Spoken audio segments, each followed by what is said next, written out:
Greetings. This is TK Trav, aka Travis Magus, here with LVX777. It's a Friday. It's a full moon. Maybe you can see that out there. Green, green, green is the color of Venus. Look, technical difficulties. I don't know why that keeps happening. It's like that happens every time for the past couple of videos. But you guys know, nothing stops the message. So, yeah, we're getting to Netsec. We're going to talk about the subtle implications of the sphere of Venus on the tree of life. It's a little bit more than just love, a little bit more than just art, right? As we discussed, the physical plane is represented by Malkuth. The etheric plane is represented by Yesod, not the astral plane. The astral plane, the lower astral plane, is represented by Hod and Netzach in communication with each other. And then Tifereth represents the higher astral, lower mental, so on and so forth. So the important thing to understand here is that we're looking at a lineage of soul. Okay, mind is temporary. Soul is actually it can be immortal, but it's not inherently immortal. It has to be fortified. It has to be developed. It has to be matured. Then it reaches immortality. Spirit is actually what is immortal, and spirit is what animates all of sentient life in existence. All of sentient life does not have a soul. Soul is cultivated. Soul is unveiled and unfolded. And the process of doing that cultivation, that unfoldment, has everything to do with expansion of consciousness. Now, what I mean is expansion of your capacity to synthesize data, which becomes wisdom, which becomes understanding. And when you have that understanding on layers that goes from the surface level to your inner workings, to the inner workings of the world, to the inner workings of the entire species, etc., the more that you begin to understand on a deep level, that is a representation of the soul becoming more and more unfolded, alive, real. Now, most people don't take that journey at all, so most people do not continue. They have to start over. But that's the nature of things. That's the nature of things. Roughly 85 to 90% of sentient life is, recycled. But that's okay. That's how it's supposed to be. Anyways, we're going to get into the level of Netsec. And what this level represents is the function of highest consciousness coming into contact with lowest consciousness. So we can't see God or the gods or these infinitely intelligent beings that we claim to work with. We can't perceive them directly. We don't have the machinery to do so. What happens is that between our connection, we come up with a mutual language, right? I mentioned on the last time I tried to make this video a few minutes ago, imagine you were trying to get into contact with your blood cells. You can't speak English. You can't vibrate on them. You'd have to, assuming it was possible, and it is, you'd have to come up with some type of mutual symbolic language that the blood cells understand. Not that you understand, that the blood cells understand. And then you'd have to compress your information down to a level that a communication can be made. Just like if you were to talk with a 5-year-old, you're going to sit there and talk to him about all these books and the titles and what page. No, you're going to break it down into a language that the 5-year-old understands. Likewise, this is what's happening when we are in contact with higher spirits, higher intelligences, and greater forms of life. A language, a mutual communication has to be built first. A language has to be built first. And typically that's going to have to be a symbolic language. Hence why we have Qabalah, hence why we have Yantra, hence why we have all these different symbols and sigils, because that serves as a mutual point of contact. Now, from that mutual point of contact, we begin to form images and concepts that help keep us oriented to what it is that we're contacting. In other words, you create visualizations, you come into these visions and experiences. That doesn't mean that what you're seeing is what you're seeing. That's just a symbolic representation that your mind can interpret. So if you see this dragon being spitting out fire, riding on pink clouds, you're not actually seeing a dragon riding on pink clouds. That's just a mutual symbolic language representing the force that you're in communion with. Why am I talking about this? Because this is actually what's going on at the level of Netsec on the Tree of Life. This is what's going on at the level on the Tree of Life that we're going to read about today. Okay.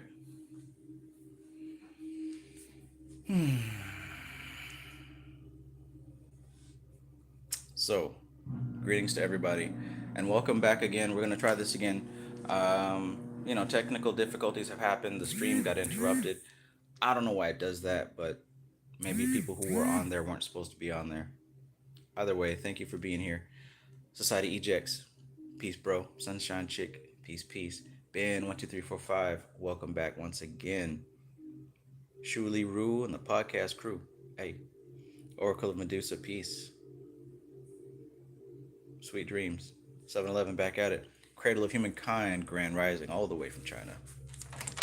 All right. Let's give this another attempt.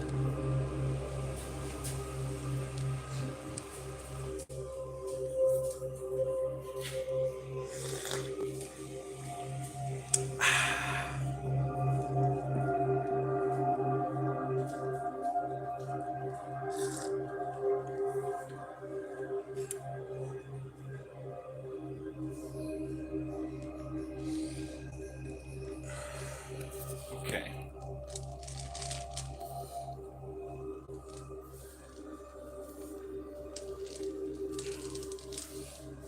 Another attempt. Naturally natured.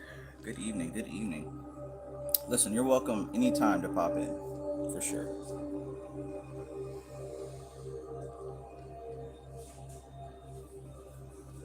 All right, so if you've got your books, this is going to be page 150. And what I was saying last time before I got cut off for whatever reason is that I highly recommend you go back over the Ladder of Lights, the chapter where he's talking about Netsec. I'd also recommend checking out Mystical Qabalah if you haven't done so already. See, this is how you get a very comprehensive view of what's being talked about when you cross-reference these different sources. But in any case, here we are doing a practical guide to Kabbalistic symbolism. Chapter 13, Netsec on a Friday, because it's Venus, and Venus represents Friday. And also the color green.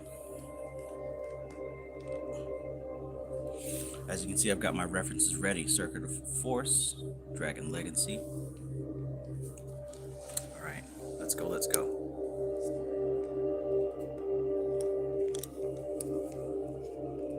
Let's go, let's go.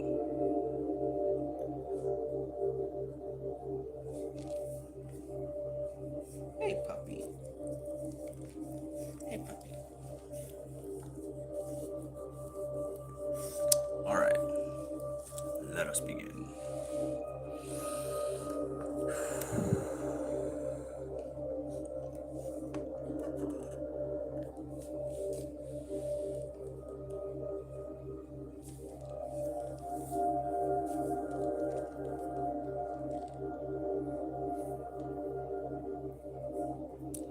All right, so chapter 13, Netsec.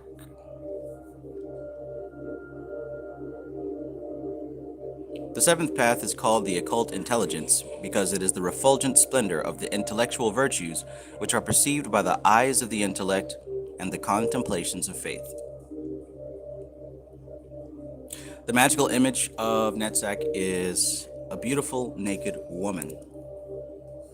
The god name is Jehovah Zabaoth. The archangel in this case is Haniel. We've seen it elsewhere as Uriel. The order of angels are the Elohim, the gods. And I mentioned before the function of man in coming into contact with higher intelligence. We can't perceive it as it is. We have to create symbols that our subconscious mind is able to utilize and make sense for us. This is why this realm represents the gods or the Elohim. The mundane chakra of this space is Venus. The virtue is unselfishness. The titles are firmness, valor. The spiritual experience is vision of beauty triumphant. The absolute color is amber. The Briatic color is emerald. That's the one that we mostly work with. The Yetziratic color is bright yellow or green. The Asiatic color is olive, flecked gold. The vice is chastity, lust. The symbols are the lamp and the girdle.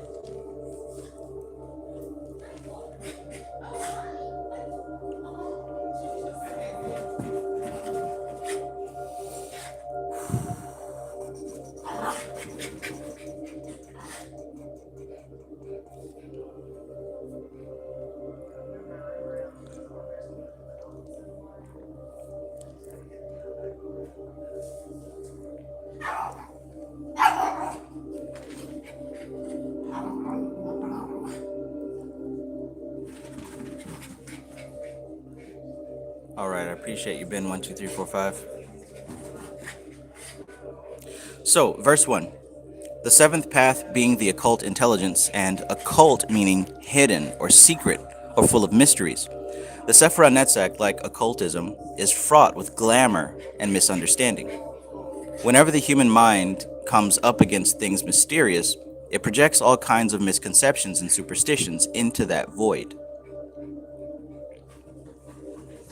Whenever the human mind comes up against things mysterious, it projects all kinds of misconceptions and superstitions into that void. Verse 2. The term intellectual in the Esoteric texts means not so much the logical process of the concrete mind, but the human mind as a whole, the psyche below Tifereth. The Sephirotic triad of Kether, Chokmah, Binah was translated by Mathers similarly as the intellectual triad, thus leading to the great risk of misunderstanding, because these three supernal Sephiroth are quite above the intellectual mind, whose real sphere is Had. So in other words, when we're dealing with the intellectual mind, like the actual thinking, logical thought process, we're dealing with this area of the tree. Now, when we're dealing with the creative, the abstract, emotional aspect of the mind, we're dealing with this sphere of the tree. But you may have seen some documents call this triad the intellectual triad. It's not talking about your intellectual function. It's talking about something that's deeper than just what we've come to know as logical mind. Logical mind, as we know it, thinking and thought process, that's down here. That's down here.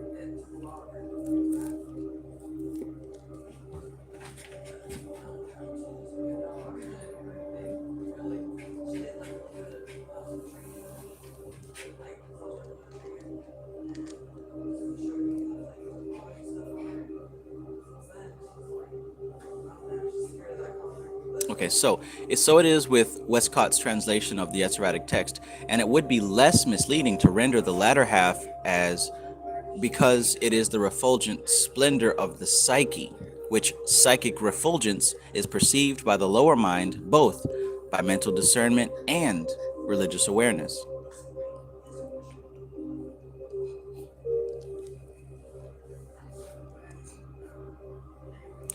That's a key right there also. When we talk about psychic ability and things dealing with the psychic realm, it isn't strictly what you pick up with your mental discernment.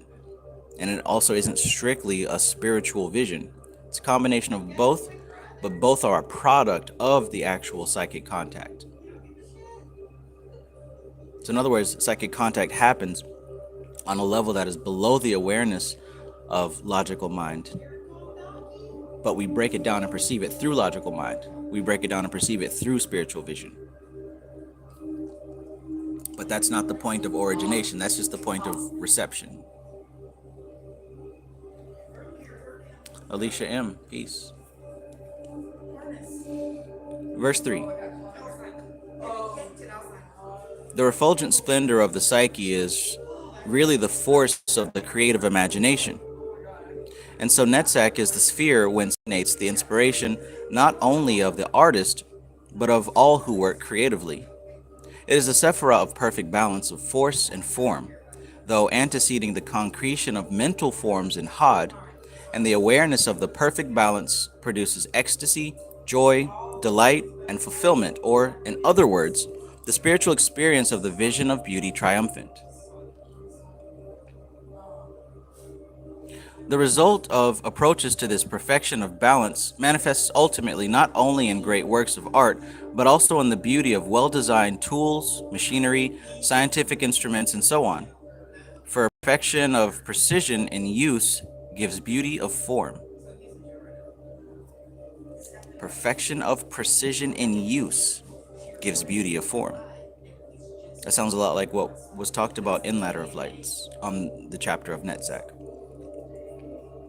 One has only to compare the beautiful lines and efficiency of modern supersonic airliner with the gawkiness and inefficiency of the early, heavier-than-air machines to see this principle in operation. There is an alliance between art and scientific invention, as has been demonstrated by the genius of Leonardo da Vinci, and this is because both emanate from the psychic refulgence of Netsec, the creative imagination. The victory of the title of Netzach is the victory of achievement, and there's a link between Netzach, the seventh Sephirah, and the seventh day of creation of Genesis. Thus the heavens and the earth were finished, and all the host of them. And on the seventh day God ended his work which he had made. And he rested on the seventh day from all his work which he had made. And God blessed the seventh day and sanctified it, because that in it he had rested from all his work which God created and made.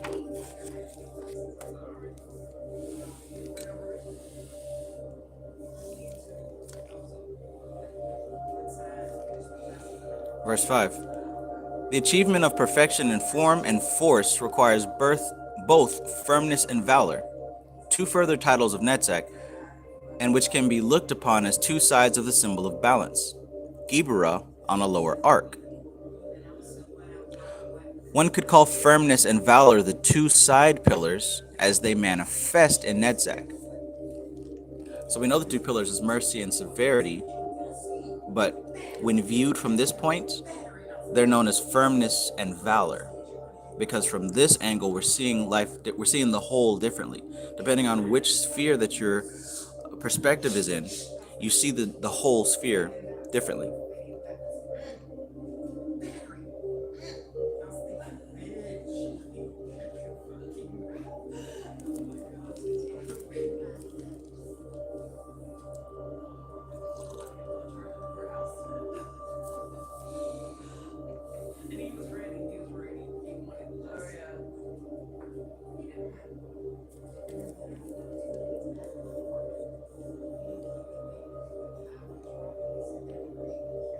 The Absoluthic and Briatic colors are amber and emerald, and the two pillars of the Tyrian temple were gold and green. There is also a link with the Hibernian mysteries, the pillars of whose temples represented science and art.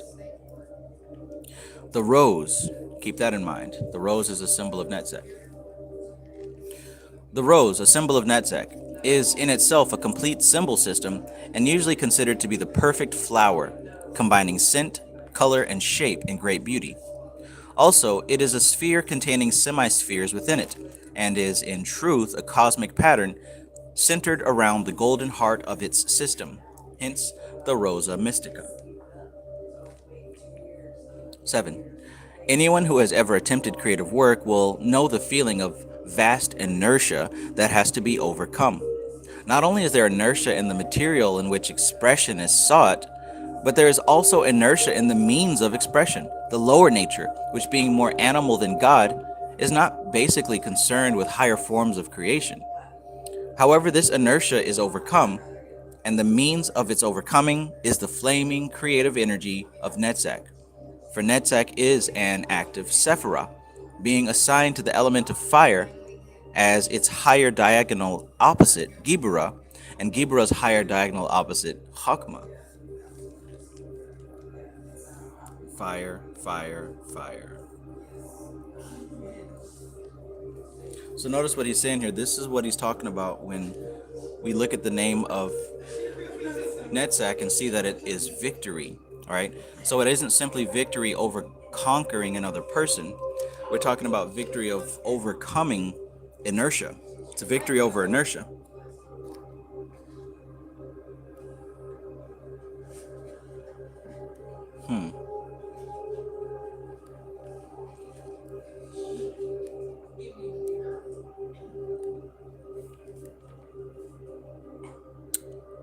So, let's see. He says here in Ladder of Lights, like right there at the beginning, page 76. In Ladder of Lights, he talks about the victory aspect. He says this is not a retrogressive and childish delight in the downfall of some opposing factor, which is merely incidental, but the sheer sense of freedom for energies to be applied in better affairs than struggling with immediate difficulties. In basic terms, it is an emotional reaction to the result of input. It is an emotional reaction to the result of input energies over encountered resistance. We apply power to a path, overcome the natural resistance met with, and the subsequent result is victory. Just want to make that clear.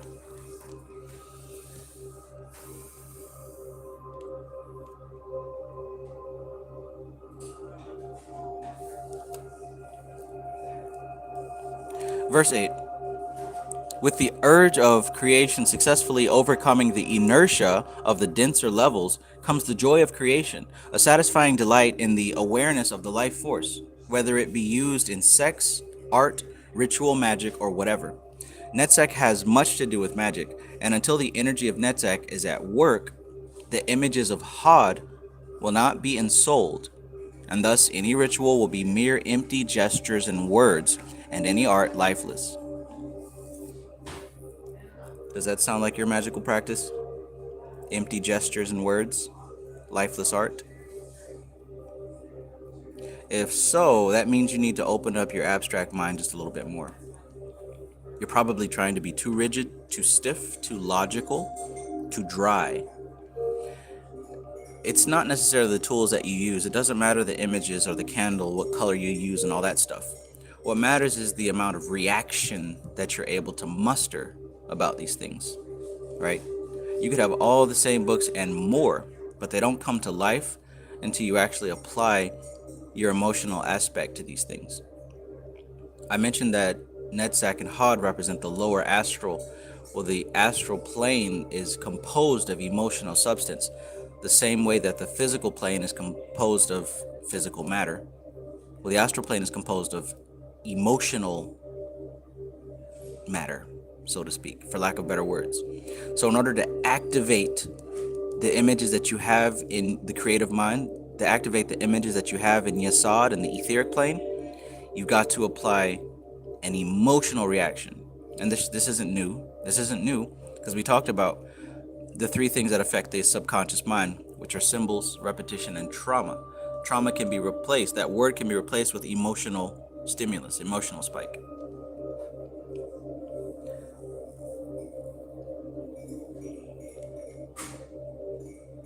So if your rituals are lifeless and they don't seem to be working, then they could probably benefit from a heavy dose of emotional stimuli. Verse 9. Thus, the magical weapons assigned to Netsec are the lamp and girdle. The girdle, that which girds up the loins for action. And the lamp, the eternal lamp of the mysteries, bringing illumination. The operators of ceremonial magic are creative work. The operations of ceremonial magic are creative work in the best sense.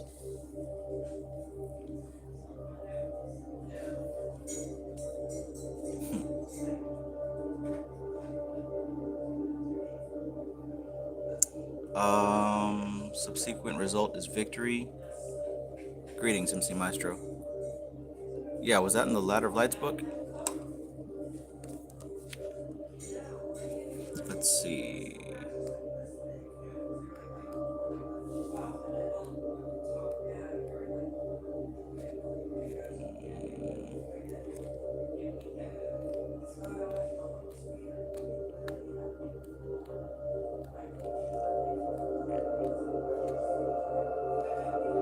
Okay, so yeah, that last line. It was on page 76 in the Ladder of Lights. He says, in basic terms, it is an emotional reaction to the result of input energies over encountered resistance. The victory here. In basic terms, the victory they're talking about is an emotional reaction to the result of input energies over encountered resistance. We apply power to a path, we overcome the natural resistance met with, and the subsequent result is victory. Good stuff. Good stuff. He also goes on to say here, at the base of the tree, right? So we're dealing with the lower quadrad of Malkuth, the physical plane, Yesod, the etheric plane, and Hod and Netsec, the lower astral. So those are the lower aspects of the tree, which everyone is connected to, right? Because we're talking about physical body, pranic body, lower intellect, and lower creativity. Look at what he says here. At the base of the tree, our motives for ascending its ladder of evolution are very far from being either pure or noble.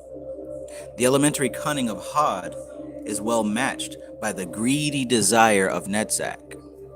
And isn't that true? Like, all of us basically started this path because of either the cunning that Hod offers or the greedy desire that Netsec offers, right?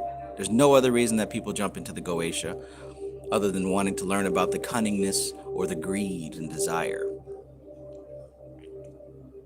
That's how we start. But look what he says. As we climb away from our primitive promptings, we shall become spiritualized after the fashion of the gods we follow. We become what we believe in. All you people who are scared of the demiurge and space vampires and archons. We become what we believe in. The concept of divine love manifesting through sexual channels in the form of victory at Netzach leads us from the worst to the best of our human sex expressions.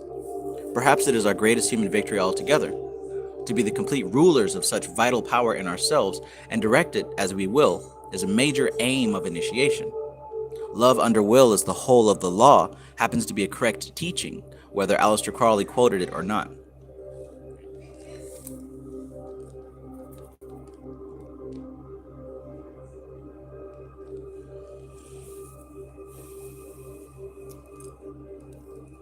Verse 10.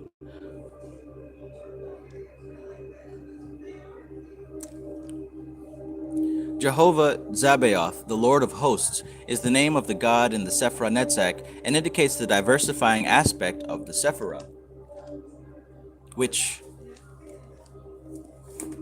like a prism, see the light entering the prism and separating into the seven shades, very much like Kether and the Sephiroth and the Ein so far. So he says, Lord, the Jehovah Zabaoth, the Lord of Hosts, is the name of the God in the Sephirah Netzach and indicates the diversifying aspect of the Sephirah, which, like a prism, splits up the sunlight of Tifereth, the one force of the spiritual light, into the beauteous aspects of the lower worlds. A good symbol for Sephiroth could be gained from contemplating the morning sky with the rising sunlight on the clouds, evoking the image of a glorious army with banners, particularly if the morning star, the planet Venus, the mundane chakra of Netzach, is also in the sky.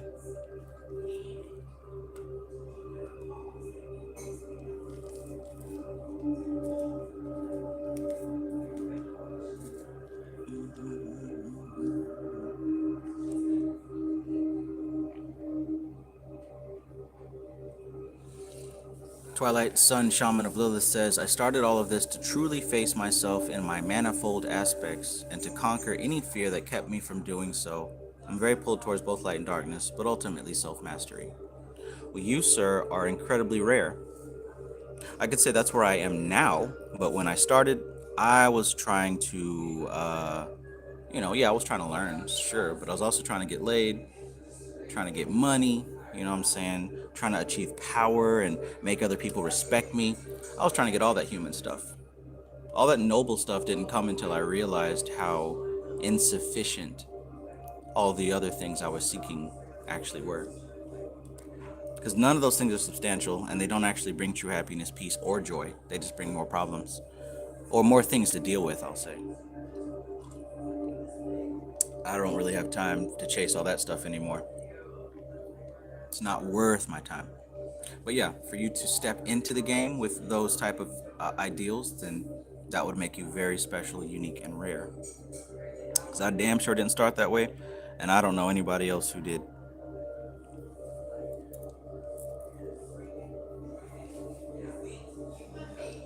Definitely there now, though. But the whole reason of me bringing that up is because we might approach this tree from selfish angles or from wanting to gain material things. We may approach magic in that way, but that's still fine because as long as we're focused on the purity of the subject matter, eventually it will transform us. That's the power of this thing. Even if I came into this chasing, wealth and sex and status, even though that's the angle that I approached it at, by the time I actually tapped into it, all of my impurities begin to become purified, right? And that's the case for everyone who truly sticks with it. There's a lot of people who have even worse motives than that.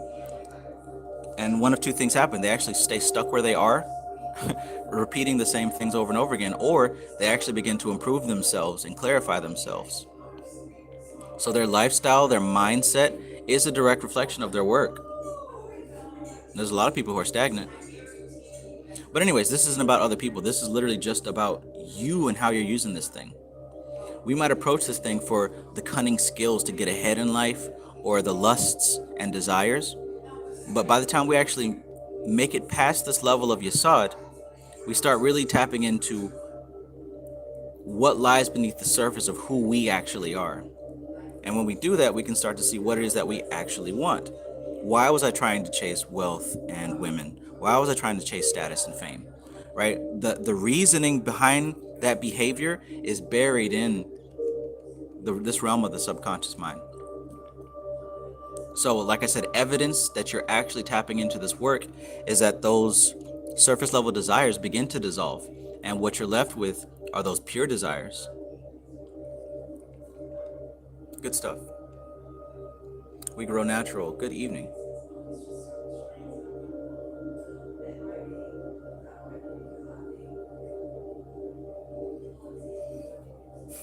Frank Monday says, when I first began my journey up the tree of life, I was pulled into the clip off. Same. And that is an initiation because many people give up at that point because it's pretty challenging, right?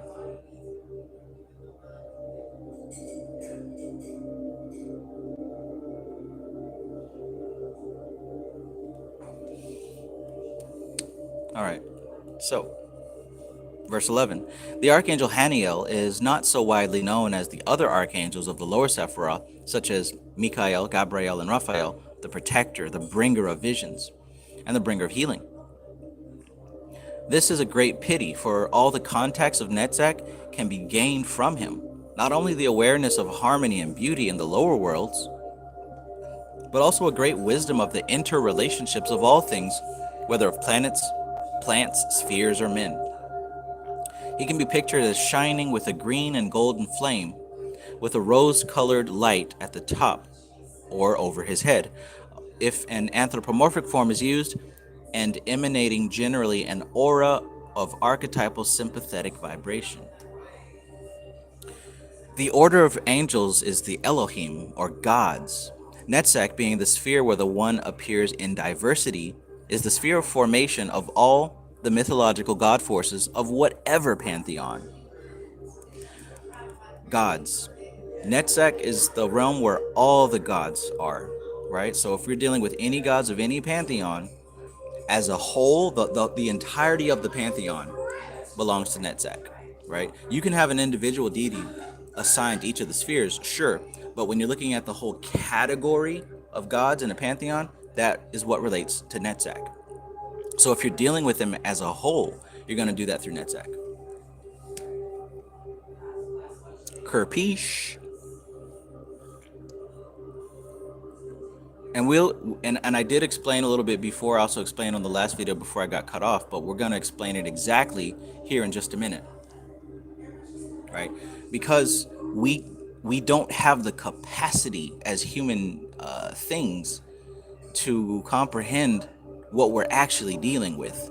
It's beyond the scope of our awareness. It's literally beyond us. So we have to come up with something. We have to come up with something that we actually can comprehend. And that's where we get the pantheon of these deities. So that level of contact takes place in Netsec.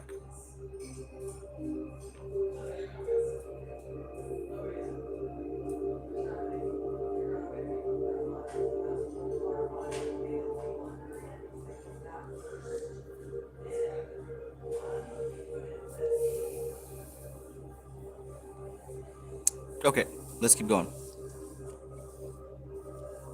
So, Netsec, it's the sphere of formation of all the mythological god forces of whatever pantheon. When astral clairvoyance or scrying in the pictorial imagination is used, for those of you who took my class, Taught with Vision, the god forms play an important part and may take on a life of their own. Such an occurrence is not a direct manifestation of God immanent, right? Keep that in mind. So when you're at this stage of the game dealing with these deities, just because you have these visions doesn't mean you're seeing exactly what it is that you're seeing, right? You're not actually coming face to face with a contact of that entity. It takes a little bit more refinement of the inner senses to contact these entities in their purified states. Otherwise, we have to use diluted forms, right?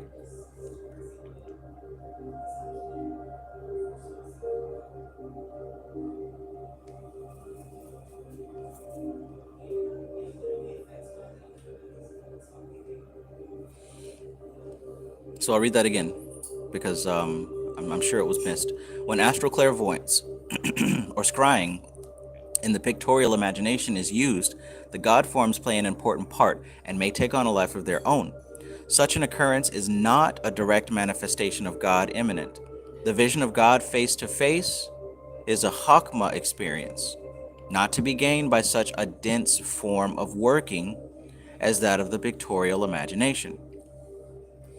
Because the forces that we're dealing with are extremely subtle, and for us to visualize them within a form is extremely limiting. So what we have is things like the Vedic, or I should say the Hindu pantheon, where all these gods and goddesses, they blend into each other, and their stories blend in with each other. And from this mundane human view, we get all kind of crazy ideas, you know. At some points we're seeing what seems to be incest. At some points we're seeing where a male deity turns into a female deity. We're seeing fusion like in Dragon Ball Z. You'll notice Durga, right, with her 10 arms. Well, she's actually a fusion of like all the male deities that came together just like a megazord to battle that one demon that nobody could conquer. The demon who was going to destroy everything. All the gods had to fuse and create Durga. But again, looking at it from a human angle, we see it at a very limited state. So just understand when you're dealing with these deities, you're only dealing with an aspect of the energy, not the energy in the totality. That's the point that I'm making.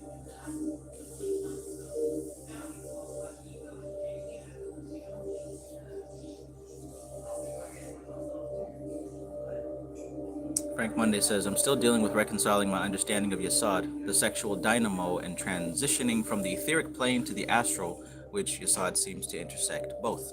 Absolutely. And that is the function of Yesod. So if you are someone who's seriously working on that, my suggestion would be to check out this book here. And that's why I actually brought this next to the camera so that we were going to touch on this a little bit. But since you said that, I'd highly recommend grabbing this book. It's called The Circuit of Force. It's by this author that we're currently reading, Gareth Knight and Dion Fortune. Not for everybody, but if what you said is what you're actually working on, this is something that can add some valuable insight. Frank Monday.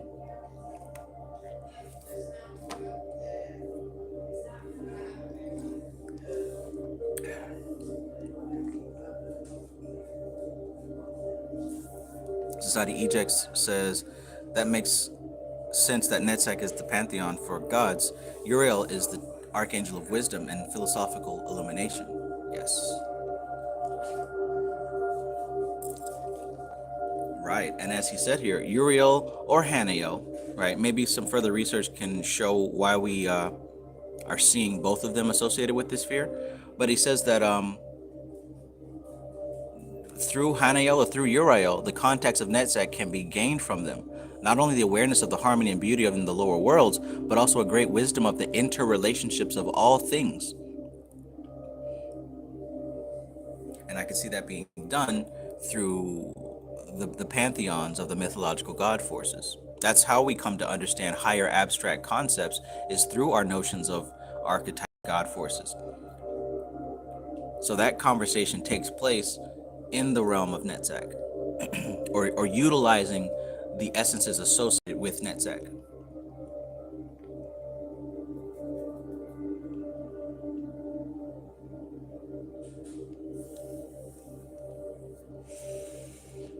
Oh boy.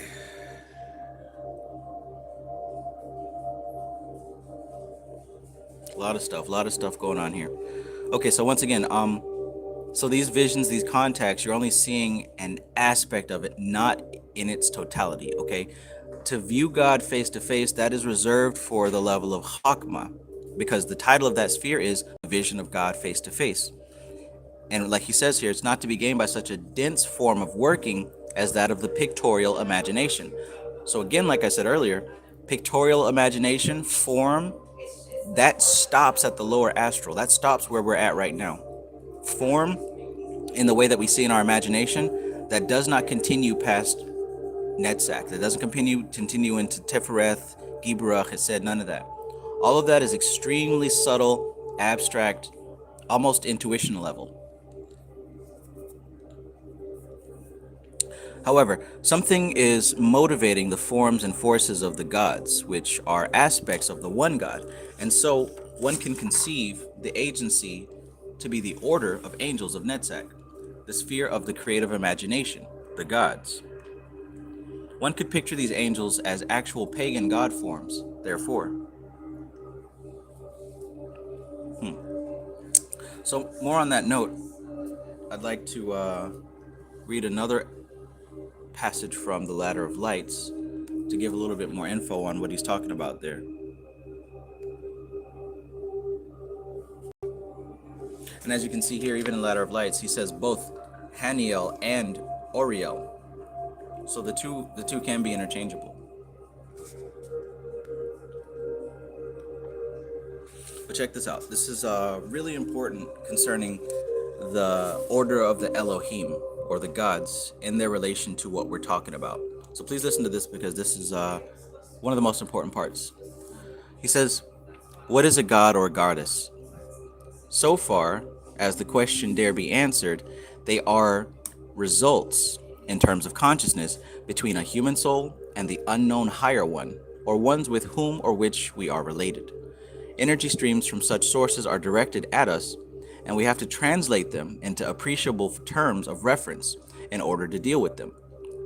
Suppose a certain type of what may be called divine energy affects us to a degree of conscious awareness, yet needs objectivity so that we know what we are aware of.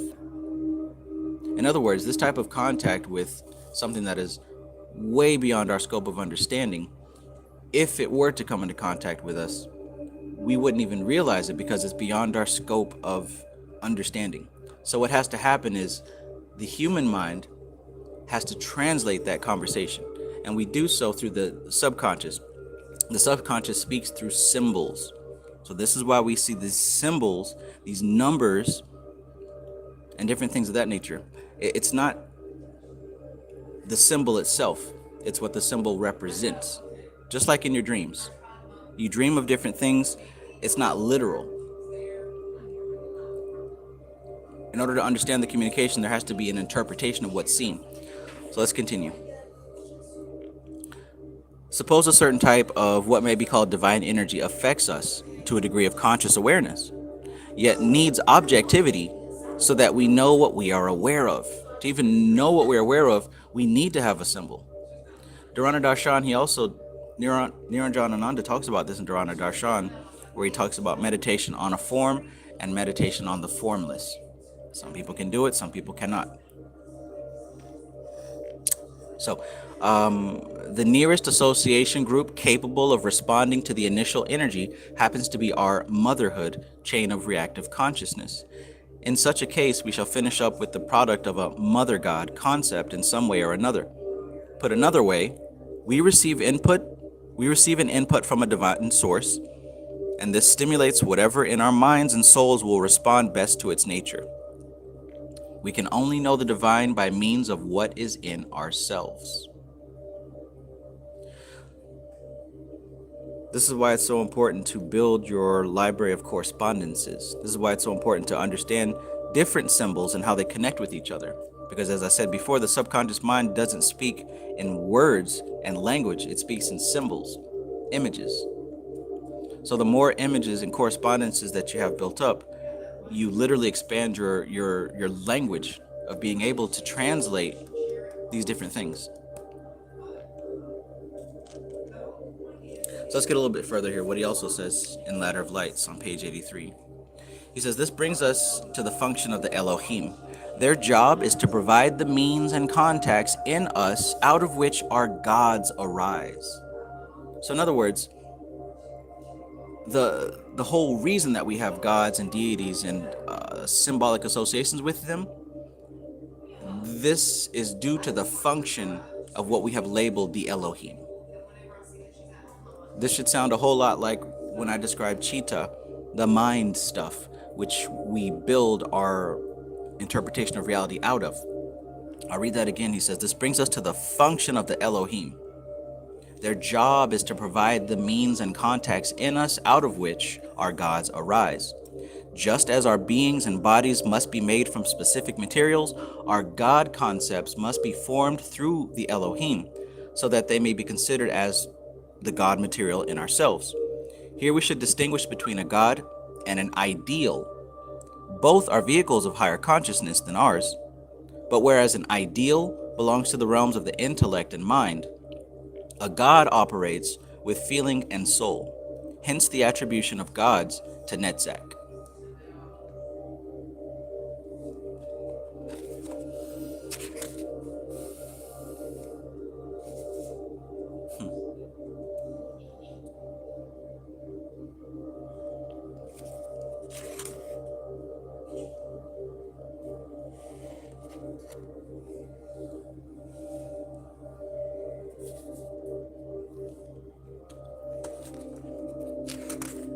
This is important as well in regards to that same concept of images being provided to us in order for us to create our interpretation of this cosmic conversation.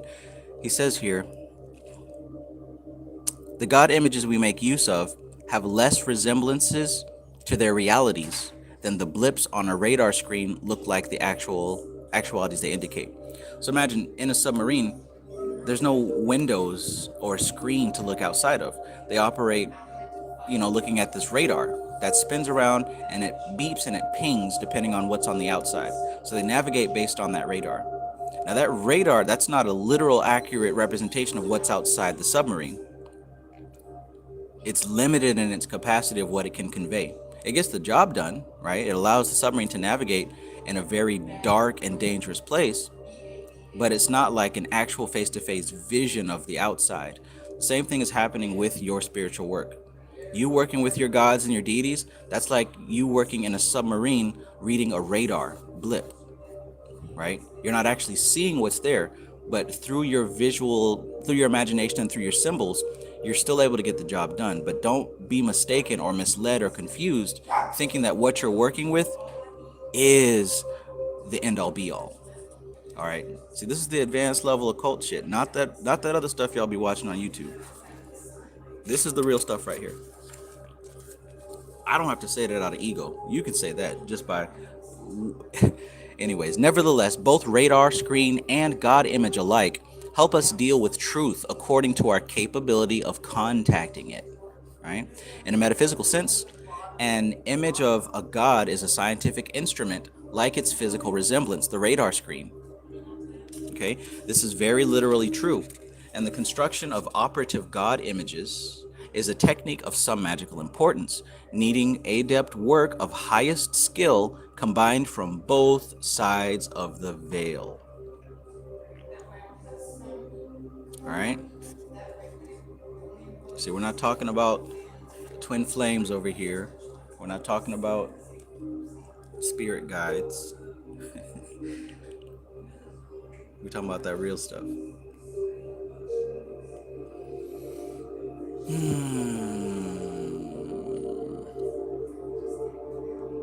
So do you guys get a grasp of what I'm saying here so far as about the Elohim and what they represent? Let me know. Let me know what you have picked up so far, talking about the gods, the Elohim, and how they function as providing us with the substance to even create pantheons out of. Let me know if that makes sense to you.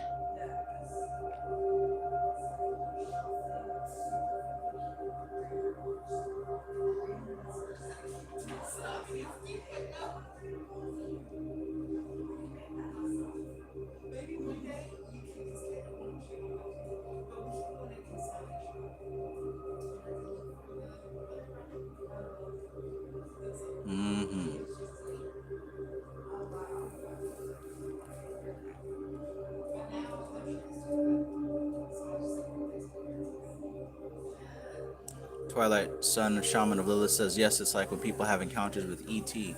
Kenneth Grant comes to mind. Right. And this is even what Kenneth Grant and all those fellows were talking about, this same exact concept here. That's why he was digging into the art aspect of things, Austin Osman Spare and H.P. Lovecraft. Not because, oh, Cthulhu is real, but they were illustrating that these are also archetypes that also serve as contact points with things that we can't possibly comprehend.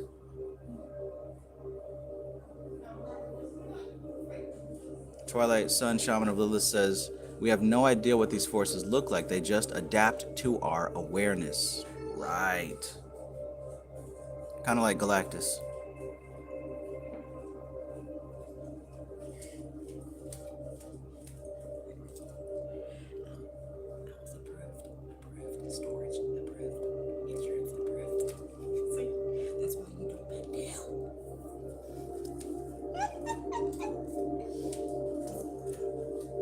Check.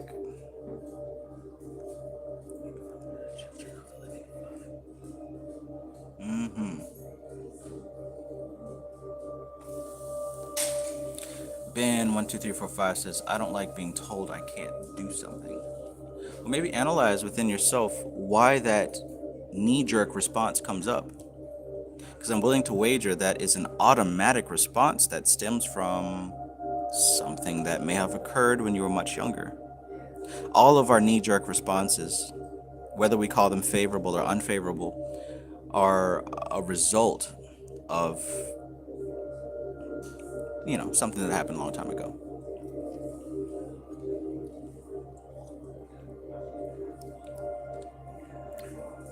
So yeah, Society Eject says they adapt to our framework. You become what you believe. Eggs Blackley. MC Maestro. There's no mute button on this, all right? There's no mute button on this.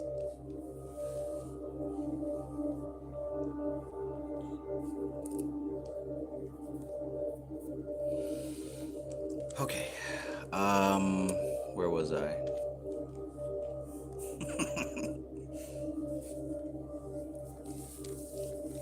Focus.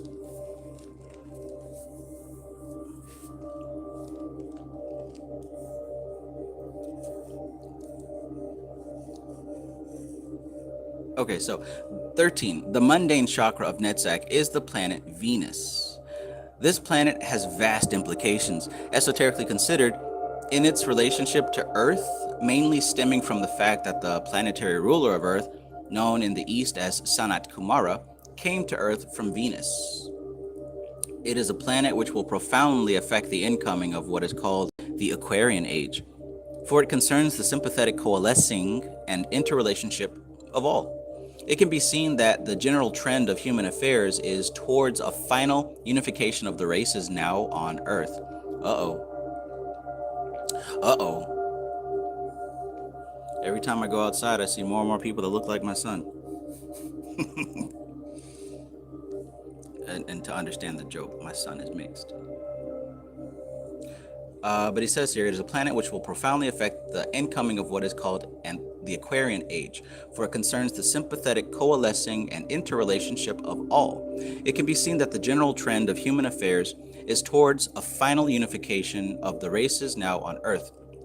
The earlier tribal and feudal ideas of relationship, out of which grew the family system, is well on into the phases of disappearance. Am I right? Even the racial barriers of blood are being broken down more and more with the increasing ease of intercommunications and travel, and also the increasing occurrence of intermarriage.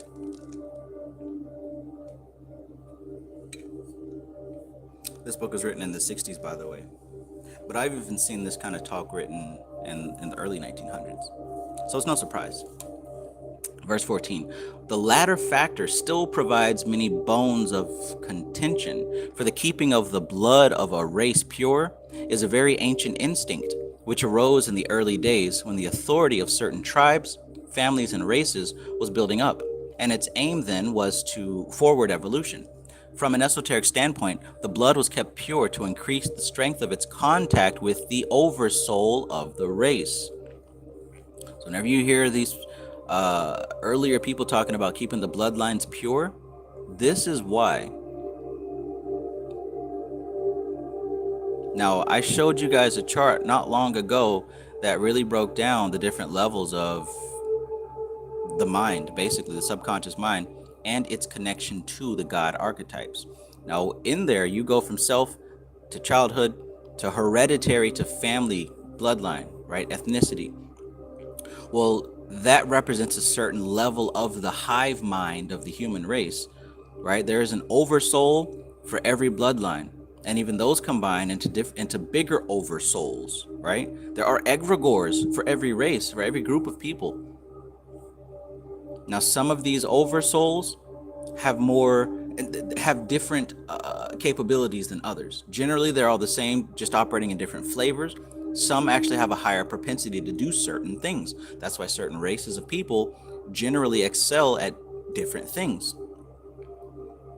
because it's all about data and memory, right? If your race was kept secluded on an island somewhere for thousands of years and everybody got really good at digging holes, then nobody on earth is going to dig holes like your people. Now, if you go out and it's 2020 and you start, intermingling with everybody else, eventually that data is going to become diluted. But here's the thing. The data is now being shared with the rest of the race, right? Now, what's going to happen is it's going to connect and combine with other data and create other possibilities and realities. And we get really cool things like the internet and flying cars.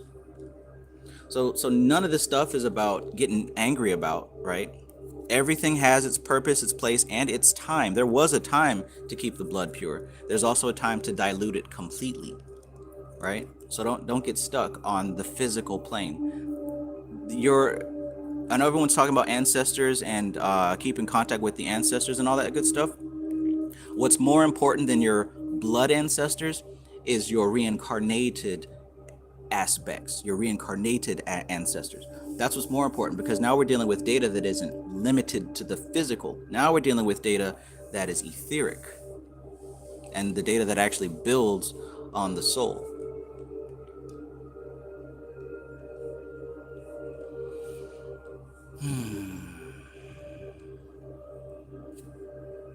Good stuff.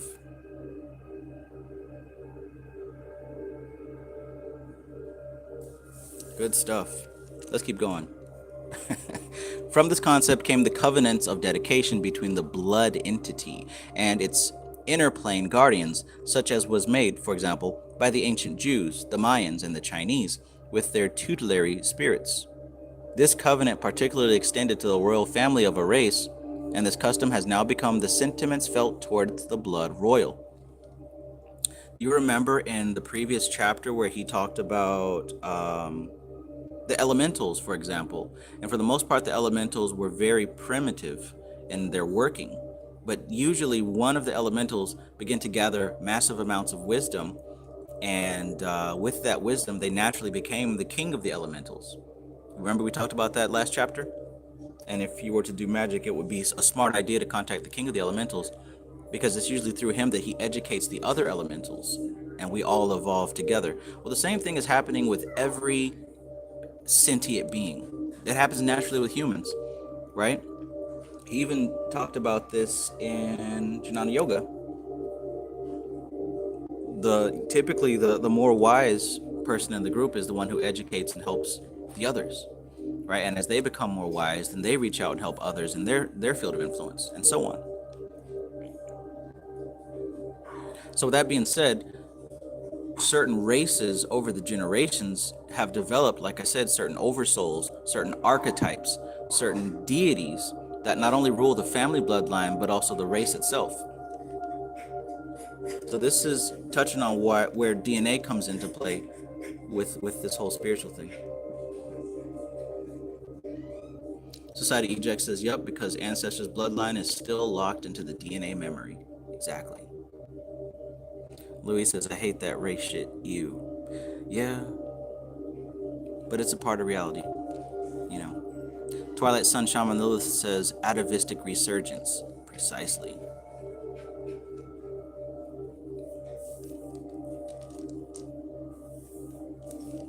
I got a whole playlist about that stuff. All right, so let's go here. Verse 15. In earlier times, the gift of etheric clairvoyance, now largely an atavism, we just used that word, now largely an atavism, though to return more naturally in the far future as a development. So it's coming back. I'm working on it. You guys are too.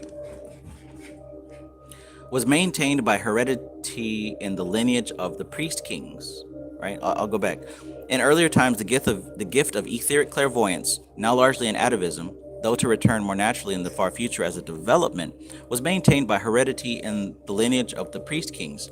Thus, purity of blood was actually the means of the power to communicate at will with the other planes. So it really wasn't much to do with racism in the beginning. It was more to do with keeping the connection with the inner planes. Also, as the blood holds the life force, it is linked with the spirit. But as with the evolutionary development of man, spirit becomes more easily consciously linked with matter. So does the need for the activities of the blood entity lessen. So as we move forward, this relationship with the purified blood and these physical genetic races, the need for that is beginning to diminish, because as a unit, we're moving more towards a tendency of operating in the etheric, and that's demonstrated by us living mostly through the internet right now, and it's only going to become more intense, where people really don't even leave their rooms. We all know it's coming.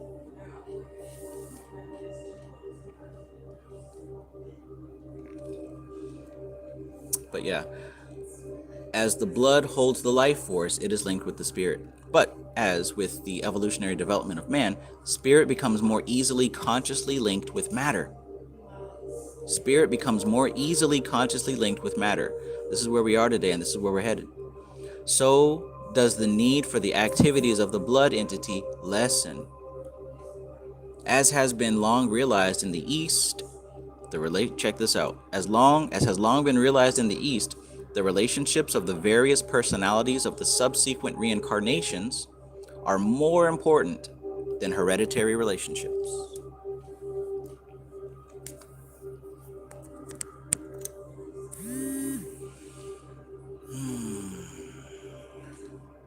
Society Eject says 2 Corinthians 6:14. That reminds me of the scripture, "Be ye not unequally yoked together with unbelievers. For what fellowship hath righteousness with unrighteousness? And what communion hath light with darkness?" Hell yeah. Thank you for the Bible verses, man. You are a very appreciated reference point. So, all this talk about the bloodlines and like what he just said here in chapter 15 about the blood holding the life force and the purity of blood relating to the means of the power to communicate at will with the inner planes. In other words, certain bloodlines contain data that enable them to connect easier with the inner planes. This is where you would get the ruling classes of the families. Right, because for the majority, and this has always been, y'all, this isn't nothing new. For the majority, the masses don't have this ability, right? But only certain ones, anywhere from 5 to 10%, maybe sometimes 15% of the population, still have this connection. Now, in the past, it was completely related to the blood. Now things are beginning to shift. Okay, if you want more information on that, this isn't mandatory. This is actually might be kind of fringe. But if you want some more information on this, a book that Mook actually suggested to me was this one here. And it really fit right on in. It really tied right on in. If you guys remember, I did a book unboxing on my Yaqub stuff, right? I got the book, about Yaqub and about Kicked Out of Heaven, the hidden history of the white races, Iceman Inheritance, Dirt. I got all those books and started looking. And this really helped me to connect the dots. So yeah, if this is something that you're interested in, like I said, it might be considered kind of fringe, but you know, Not for everybody. Don't waste your money on it just because I said get it. This is definitely not for everybody.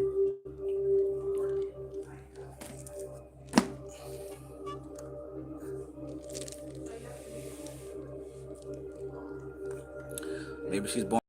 Maybe it's Maybelline. Who are the unicorns? Who are the fairies? Who are the vampires and the dragons? Who are these people? Who are the sheep?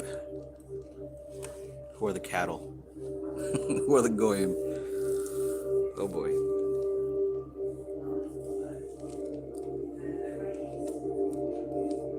Do I give too much? Do I give too much? That's a serious question. Kristen says it's in my chart that I give away too many secrets. Maybe it's getting to that point where I need to stop. Let's continue. So verse 16. The overall factor of Netsec is polarity. And by polarity is meant relationship in any of its many and various forms. It might be as well to list some of the more common forms to show the great diversities possible. Let's look at this first diversity.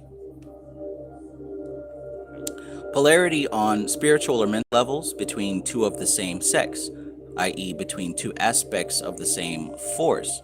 So look, we're talking about relationships between two people of the same sex. Symbolically, we're talking about two aspects of the same force. Qabalistically, we mean that there's force and there's form, right? Now, the union between the two sexes represents the union between force and form.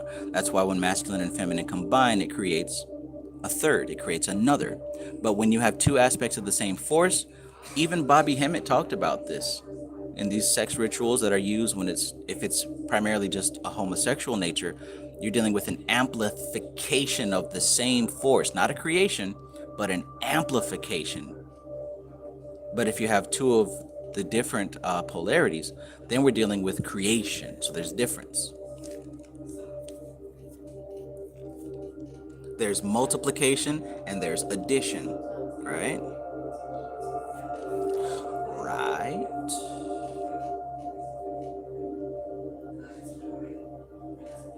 I'm gonna go with Maestro in all caps. Too damn much, Trev.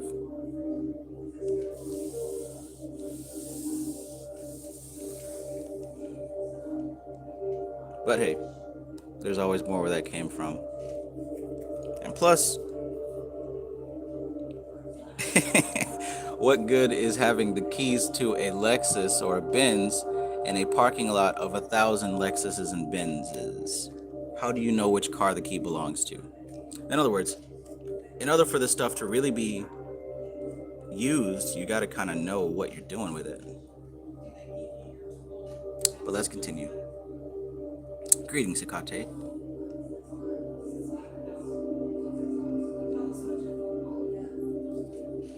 Twilight Sun Shaman of Lilith says, you know they accused Jesus of performing miracles by the order of Beelzebub, Sabbatian Talmudic rabbis.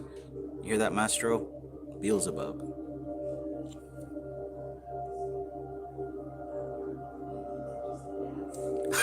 MC Maestro says, damn, so that's why people in a certain sexuality are stereotyped as extra. Right. See how that stuff works, man? See how that stuff works? Let's keep going. Let's keep going. Let's keep going. I'm going to try not to stop because I know for a fact somebody here is about to get offended. But I hope that you've listened and read my memes that I've been posting about non-attachment and not getting emotional about stuff that you don't need to be getting emotional about. We're dealing with data here. We're dealing with data here, so there's no need to get butthurt about data. If you're getting offended by data, then you might be in the wrong live stream. Because I'm going to tackle everything that's relevant, even if it's white Jesus.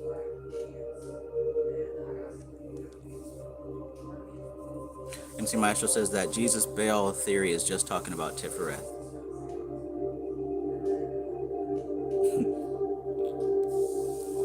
Let us continue. So, polarity on the spiritual or mental levels between two of the same sex. All right. By the way, we're going through different polarities here. Different polarities. All right. So he's going to list some of the common ones. The first one, polarity on spiritual or mental levels between two of the same sex, i.e., between two aspects of the same force. Extra. The formula of this friendship, this is not on a sexual level, by the way, this is, you'll see, which was once as important an aspect of chivalry as the knight's relations with women. There is also, of course, the well-known relationship between David and Jonathan. If any of our Bible scholars are here, you might know that David had a relationship with Jonathan. And there are some Bible scholars who say that it was actually a homosexual affair. The Bible has some implications, but hey, who really knows? This is a form of relationship bearing very great gifts to both parties concerned. There are many men, many men, many men. There are many men who have served in the armed forces who will testify that one of the greatest things they miss in civilian life is the comradeship in adversity of services. That is true. That's one thing that you'll find in the military that you will not find in the streets. There's a certain kind of brotherhood of serving together. Like, even to the point where if you don't like each other on a level, you still have each other's back simply because you're on the same team. You don't find that in civilian life. I'm sure some groups you do, but you experience that. At least in the Navy, we called each other shipmate. Sometimes it was shit bag, but even still, nobody was really left out to just fucking struggle. Like, everybody looked out for each other in some degree. You don't get that in civilian life. I imagine it's even more intense with people who actually go to war with each other. You know what I'm saying? And you see that in movies where, like, the old Rambo, Arnold Schwarzenegger person comes out of retirement. He goes to round up all his homies that he went to war with to do that last job. They could easily say no, but they have this connection, right? I love it.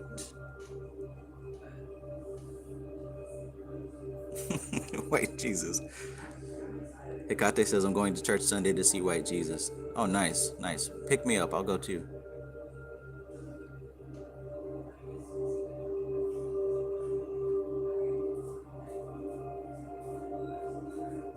Society Eject says, then Jonathan and David made a covenant because he loved him as his own soul.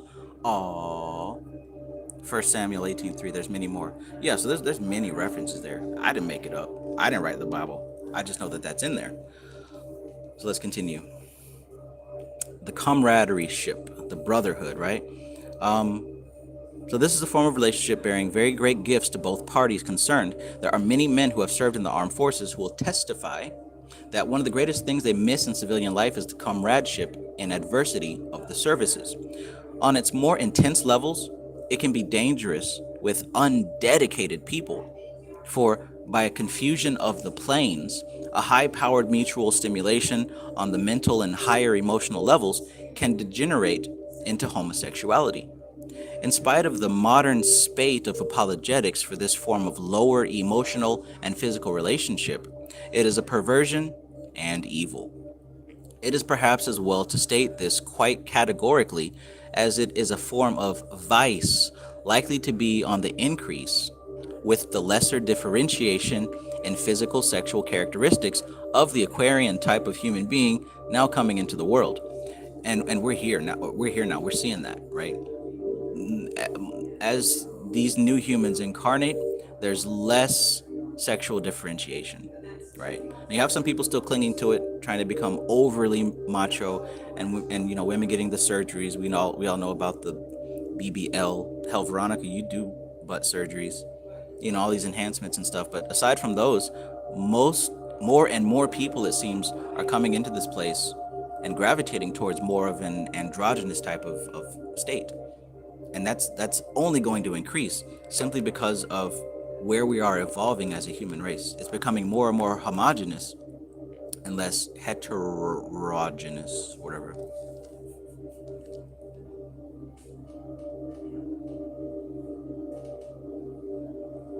Ru I Am says Jesus has changed his name to Juicy J. I'm with it. He will now be known as Juicy J. Praise Juicy J. All right.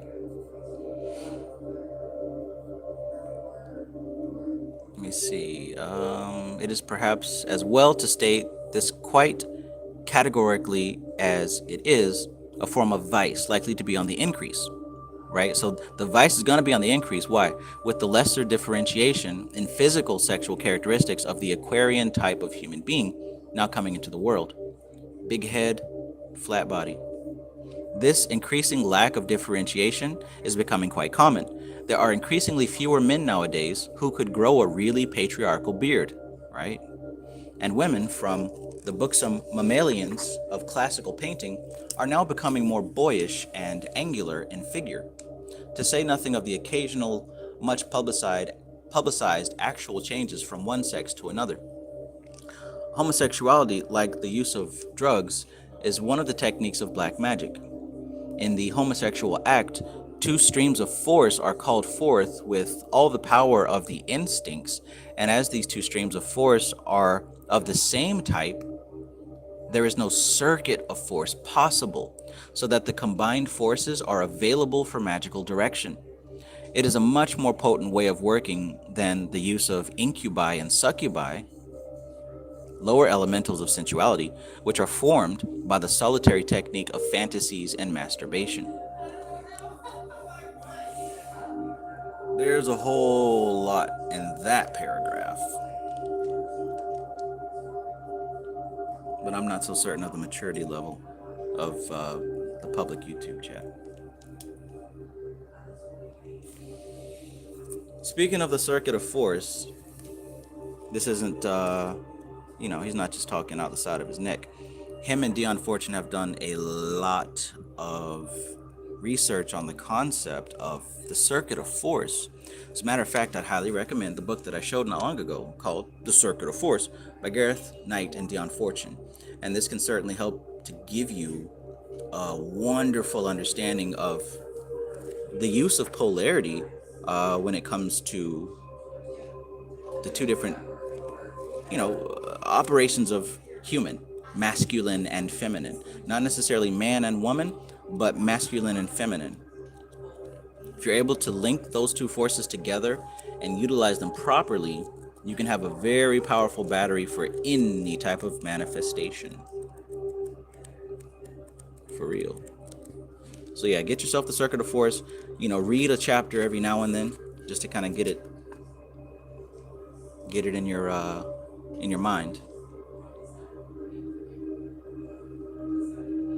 Good stuff, though. Good stuff. MC Maestro says, if you use black magic, you're gay. You can't say that or you're going to get canceled, buddy. Society Eject says, yep, that paragraph went over a lot of people's head. Paragraph, the entire book. Who knows? By Phoebe says, this makes so much sense about Hollywood rumors now, like rappers. Right. It's not just the surface level stuff that basic people are talking about. There's always a deeper occult significance. But yeah, you're exactly right. Exactly right. Twilight Sun Shaman of Lilith says, reminds me of Samuel Aeon War, infrasexuality. I haven't heard of that. That sounds pretty cool. And I think that I will look that up. Infrasexuality. I've got to know what that means. Yeah, I'm an infrasexual.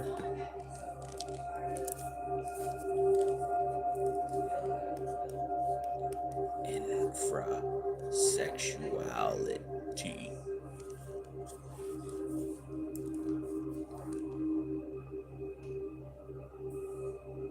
Let's continue. Oh yeah, and of course with the succubus, we talked about the succubus last night, how to tame your succubus. So yeah, the whole it's a much more potent way of working than the use of incubi and succubi. You can work with incubus and succubus if you don't have a partner, for sure. But there's other ways to do things.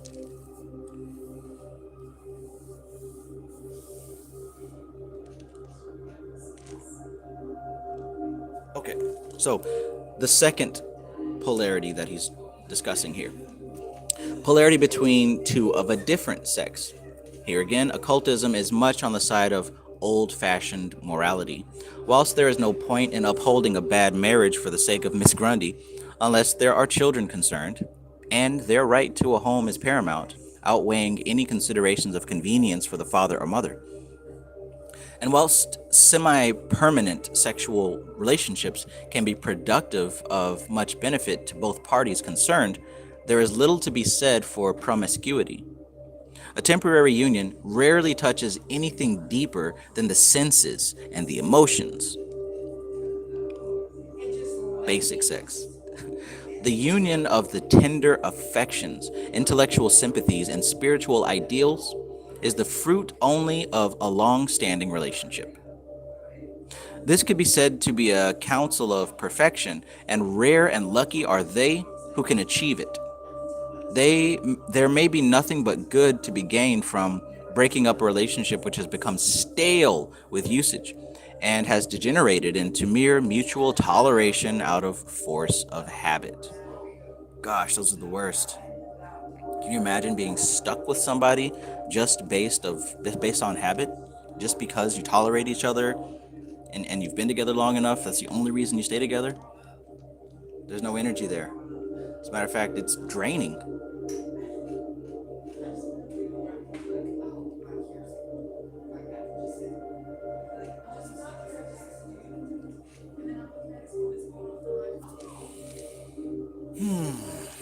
Interesting. Very interesting. Yeah, I mean, it's rough. I get it. Society Eject says, can you imagine being with somebody for 20 years and then split up? Yeah, yeah, that is rough. You know, that's a whole lifetime with somebody.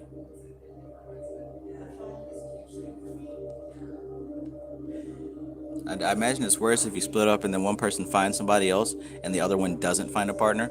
Oh man, that sucks. Because it's like at that point, you really have to learn how to start over again.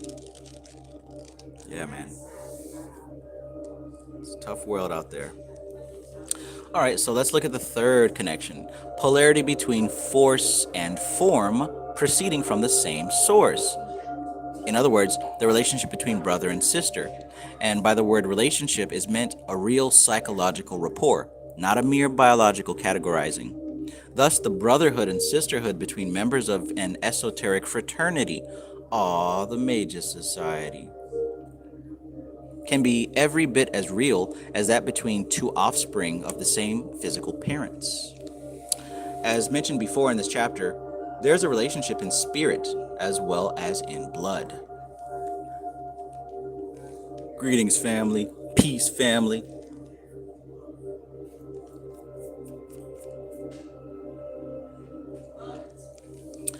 Oh, look, there's more. A fourth relationship. And by the way, he actually does go over all this and the unfortunate in the Circuit of Force book. This is actually a good one. I mean, all of these are. I'm not going to put a trash book up on this camera, that's for sure.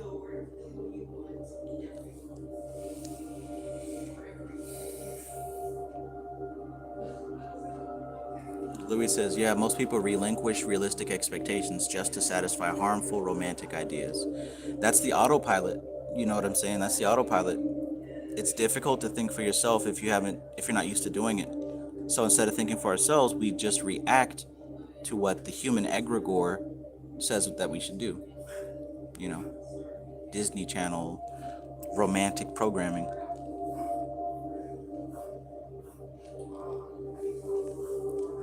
So let's look at this fourth polarity. Polarity between higher and lower aspects of the same force. In other words, relationship with a father and a son, or mother and daughter.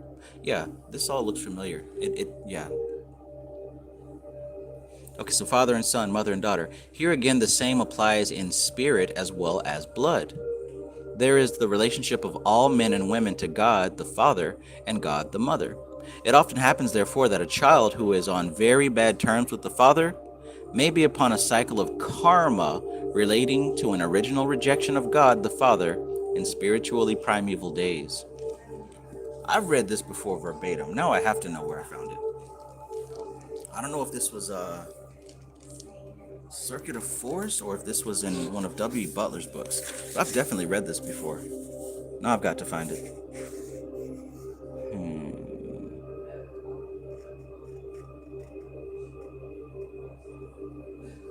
It might have even been in mystical Qabalah. I'm not sure, but I know I've seen this before.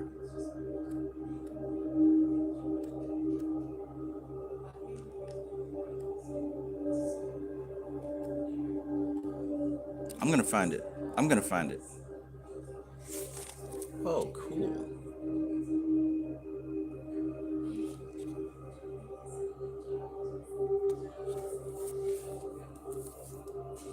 I know I've seen this before verbatim. Yeah, I'm gonna have to find this before I go to sleep. Okay, let's continue though.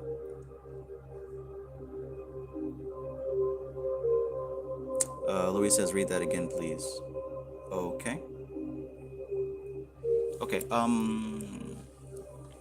Yeah. So yeah, that was talking about. Yeah. Because I remember I took a screenshot and sent that to somebody who was specifically having beef with her mom, and I said that that might actually be something that's karmic. Anyways, he says here, polarity between higher and lower aspects of the same force, e.g., relationships of father and son or mother and daughter. Here again, the same applies in spirit as well as blood, right? So we've got the relationship between blood and also the relationship between spirit. There is the relationship of all men and women to God the Father, and the relationship of all men and women to God the Mother, right, as a symbolic reference. It often happens, therefore, that a child who is on very bad terms with the father may be upon a cycle of karma relating to an original rejection of God the Father in spiritually primeval days. In other words, considering reincarnation, considering the fact that your astral and etheric bodies continue to manifest to play out karma, in the Bible it talks about how one of the gravest sins is like rejection of the Holy Spirit or something like that. But I can imagine that if there is an aspect of one's spiritual makeup that put itself in contention with the Most High or with a symbol of God, I can imagine that if such a thing was done intentionally on purpose, that would kind of leave a mark, a very heavy karmic burden that would need to be worked out.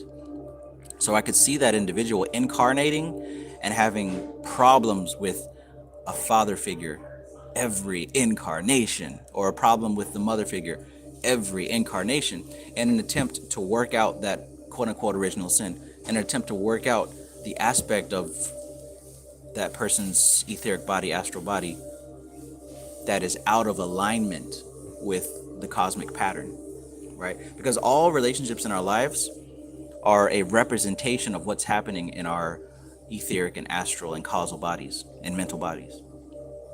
So when we talk about karma, it's not necessarily a punishment reward system. It's the process of working out the balancing of those higher bodies. And that all plays out on the physical plane. That's what the physical plane is about. So you can very well take a look at your life and your different relationships and see what's happening in them. You have to step out of it personally, like take your feelings out of it and look at it symbolically. And you can get an idea of what's going on in your higher self. Just like what he said here, that last sentence. It often happens, therefore, that a child who is on very bad terms with the father may be upon a cycle of karma relating to an original rejection of God the Father in spiritually primeval days. Let me know if that makes sense to those of you who asked me to repeat that.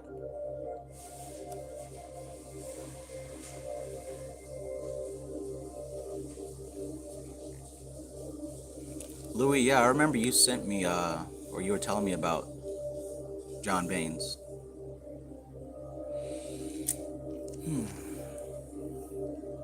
Sunshine Chick says, makes so much sense. Right? I specifically sent this to somebody, but I don't remember what it was in. It has to be Circuit of Force, because it's the same author, right? It would have to be. I'll find it. I find everything. 5. Polarity between higher and lower aspects of force and form, drawn from the same source, e.g., relationship of mother and son, or father and daughter. Here again, the same principles apply with the above. 6. Polarity between the aspects of force and form drawn from another level of the source, e.g., a relationship of aunt and nephew or uncle and niece.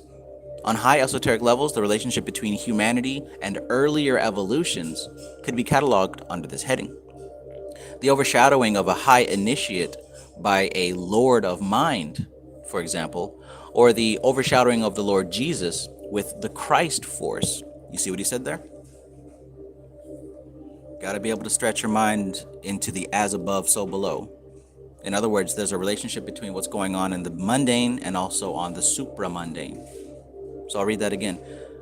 6 is about the polarity between the aspects of force and form drawn from another level of the source. Maybe I should draw a diagram. Do you guys require a diagram for these relationships, or you got it with the explanation so far? I'll go by vote. If people say diagram, I'll make one. If people say you got it with the words, then I will stick with the reading.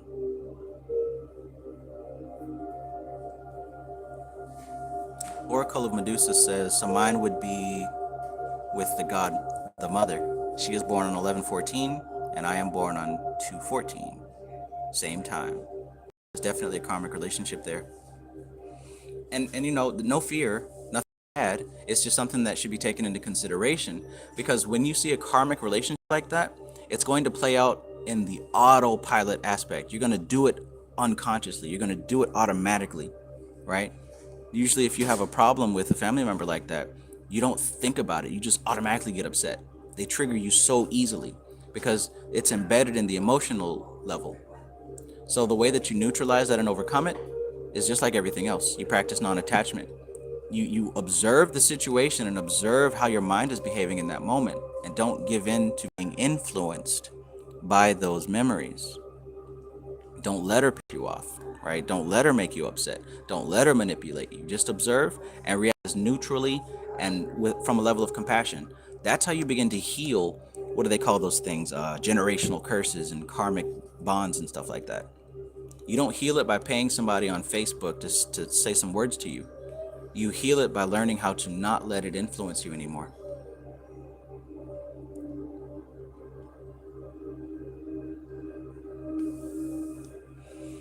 Ben12345 says, do you think I should wear my iron rings, Trav? Allow me to be more independent. I feel I could be more powerful than OG, just unsure if it's time.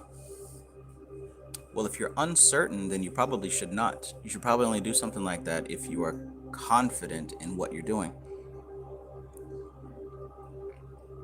I'm seeing a bunch of diagrams. We Grow Natural says I got it with the words. Cool. Louis says don't get stuck at a pre-adolescent level. Right. Because as I said yesterday, and what I've learned also is that when we have these emotional blockages and problems and triggers and things like that, they took place at a younger age. So they cannot be solved speaking to the person as an adult. It has to be solved with the person regressed back into that child level, and it has to be solved with them as that child. So it's like you might have a problem, like say you might not be consistent, or you might have confidence in yourself, whatever. That started as a child, but it's been buried by layers of time. And you can read books and somebody can talk to you and say, oh, just believe in yourself, but none of that stuff will make a difference because your problem didn't start at the logical level. It started at the emotional level. So you literally have to put yourself into experiences that prove to you emotionally that you can overcome those hangups. So lack of confidence cannot be fixed with books. It has to be fixed by action, by doing things that you prove to yourself that you're capable of being confident. But even as Louis says, don't get stuck in a pre-adolescent level.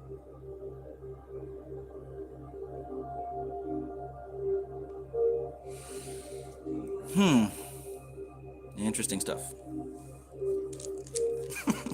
Society Eject says, yep, holding onto a childhood grudge and bringing it into your adulthood. Right. You would be surprised at how common.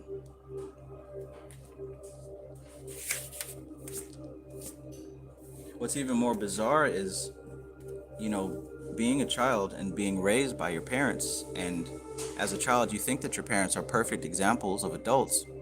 But when they do things that are childish and petty, it's difficult to accept because you have this image of your parents as these perfect individuals. So there's cognitive dissonance. even when they start to behave in ways that are less than perfect, you're still holding on to that image of perfection. And now you're accepting upon yourself those problems and those issues. Maybe it's something that I did and I said. Maybe I'm the one that's wrong and bad and messed up. And we carry that into our adulthood. Never once considering that, hey, maybe our parents were regular people just like everyone else, who has problems just like everyone else.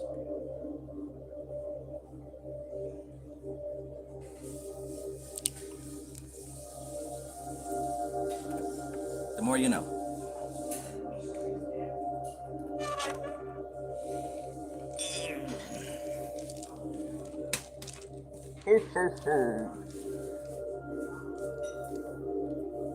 Merry Christmas.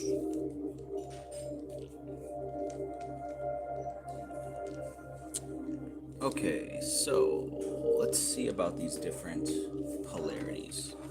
I'm gonna make a little list.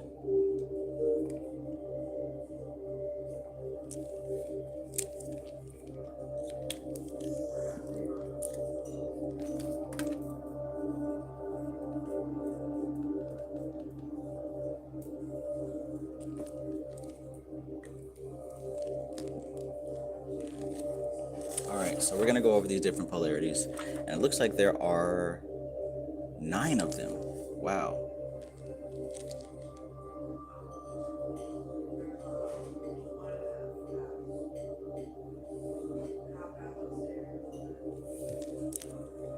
So let's look at the first polarity, the first relationship. So the first one is polarity on... There we go. Perfect. The first one is polarity on spiritual or mental levels between 2 of the same sex, or 2 of the same aspects of the same force.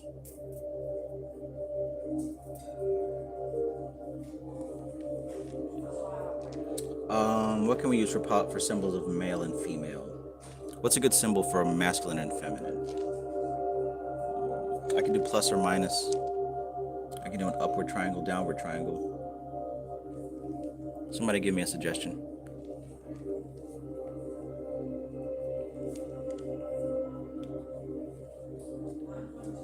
We Grow Natural says, I feel like this is therapy session. You are helping me connect the dots, Trav. Awesome, awesome. That's why I'm here.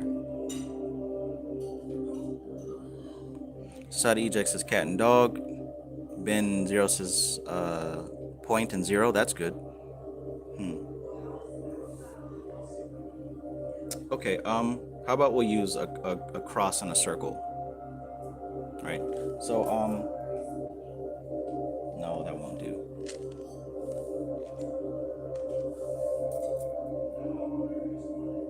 We'll just use the triangles. You know what? We'll do it this way. Bingo. So, dealing with the same sex. What we're actually dealing with here is, let's see what he says. In the words of Bobby Hemmett, right? A cucumber and a peach. Wow.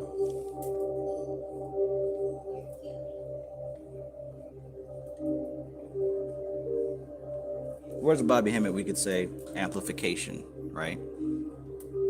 Let's turn this camera a little bit more. There we go. So he says here, the formula of this friendship, which is once an important aspect of chivalry, it's a form of relationship bearing very great gifts to both parties concerned. A good way to think of it is like the camaraderie between soldiers or troops, or people assigned to the same mission. A brotherhood, right? A brotherhood. Sunshine Chick says X and O's. Yeah, that's good. That's good.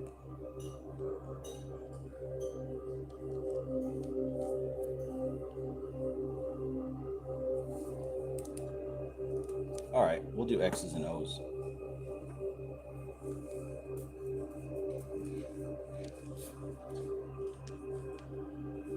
Apples and pears.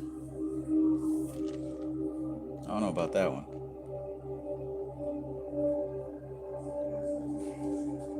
All right, but anyways, this is pretty pretty self-explanatory. We all know what that's like. It doesn't necessarily have to be sexual, right? But we understand that the basis of this is more of application. You can even think of like a rivalry or a healthy competition, right? Sportsmanship. Let's look at the second type. The second type is the polarity between two of a different sex.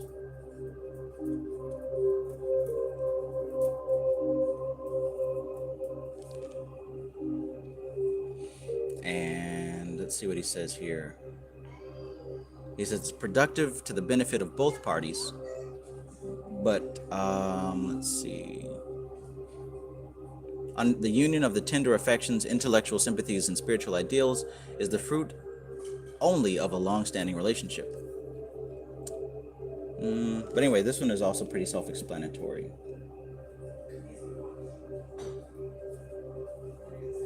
We can say creation, right?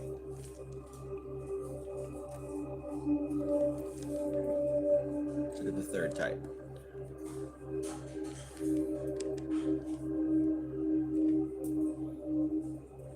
So we're talking about force and form coming from the same source, right? And that can be looked at as like brother and sister.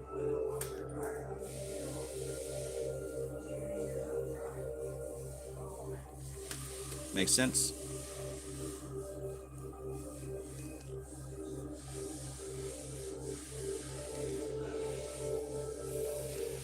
Okay, so the fourth, and this deals with Netsec because Netsec deals also with these relationships and understanding these relationships.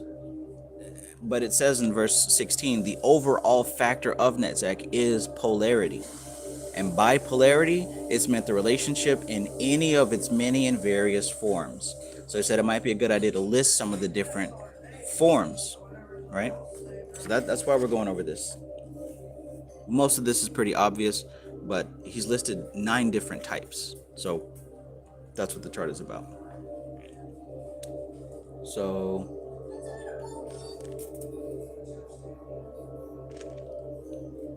aspects of the same force. The next is relationship between the same force but higher aspects.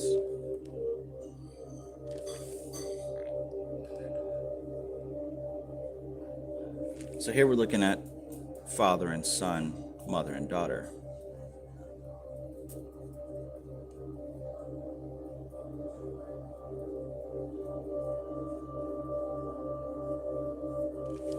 Right? So that would represent from the same force but higher aspects. So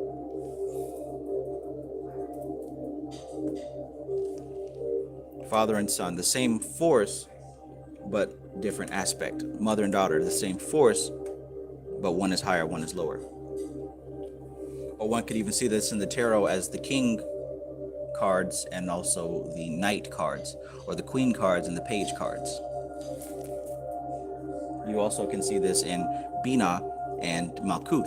You can see this in Doth and Yesod. You can see this in Kether and Malkuth, right? All right, what's 5? Polarity between higher and lower aspects of force and form drawn from the same force. Force, form,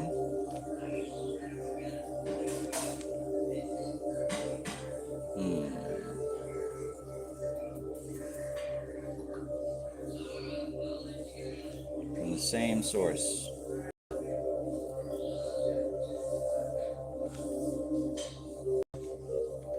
So here we're looking at like mother, son, father, daughter. So keep in mind what's going on here. Force and form represents the masculine and the feminine aspect. So when you're seeing force, that's masculine. When you're seeing form, that's feminine.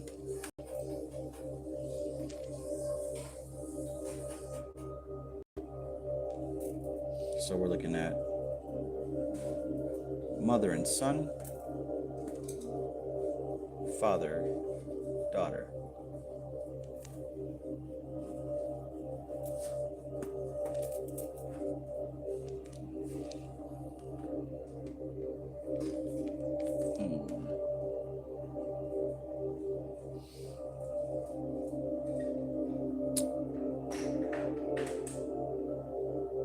Okay, so yeah, 6 is where it gets interesting. So 6 is where it talks about polarity between the aspects of force and form drawn from another level of the source, right?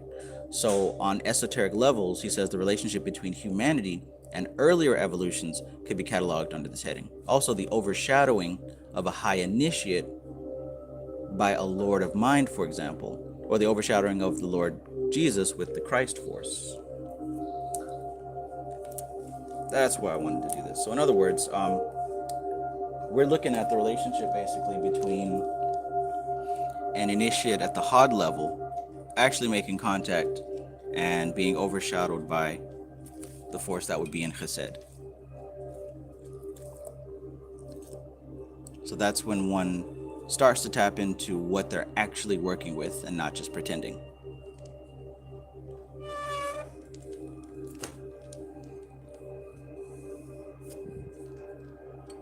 Yeah, actually I think that's kind of self-explanatory. You might not need a chart for that. So number 7, polarity between the source of a power and one of its levels through an intermediary. In other words, the relationship of a godparent and a godchild. This relationship contains the whole function of priesthood also, right? So think about how the priest serves as the representation of the deity that the people are coming to worship or to hear from, right? That's another relationship. Number 8, polarity between the teacher and the pupil on different levels, as in the esoteric sense, or on the same level as in the exoteric sense, right? And then, of course, number 9, polarity between a group and an individual, as in the relationship of the leader to the other members. This can be applied esoterically to the conception of manus of ancient races, manus of ancient races.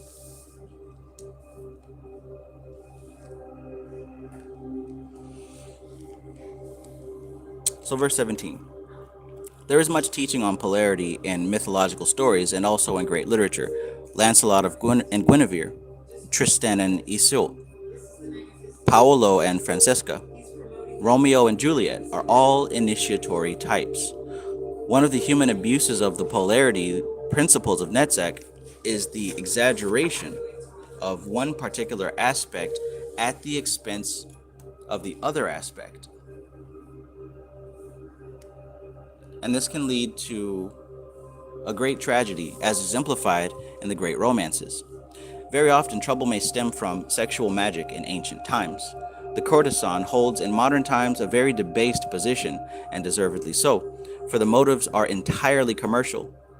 But in former times, the temple courtesan was a priestess, whose work was distinctly religious. Money and gifts were not given to her personally, but as a thank offering to the divinity in whose name she acted.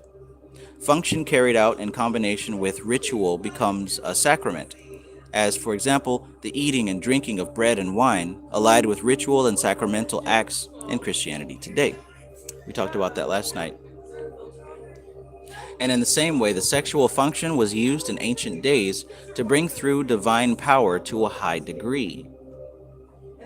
So if such a thing be done today, unconsciously perhaps, through vague memories and promptings of a past reincarnation, the power brought down may well be too great to be controlled, and thus the partner will be worshipped as a divinity, and will be expected to behave like a divinity, and a general situation produced which has all the elements within it for a great tragedy. So still dealing with Netzach, still dealing with Venus, still dealing with this aspect of love and sexuality.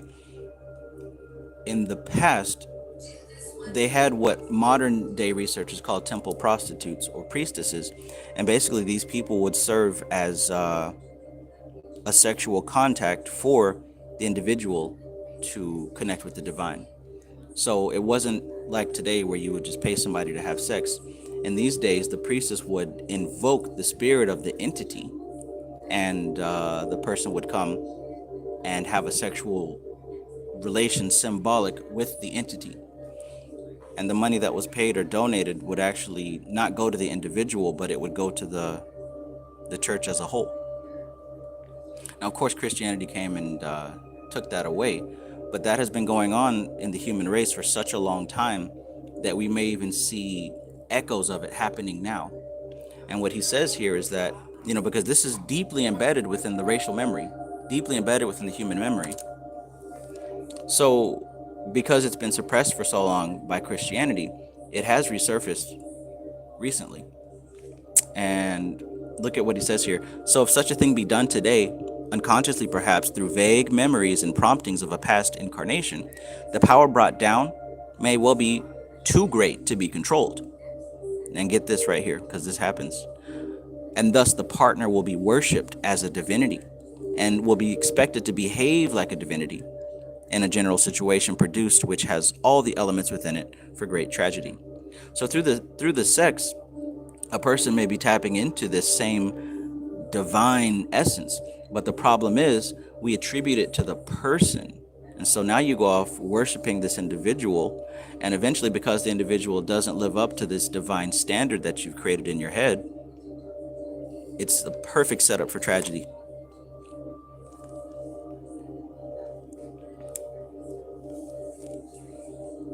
Interesting.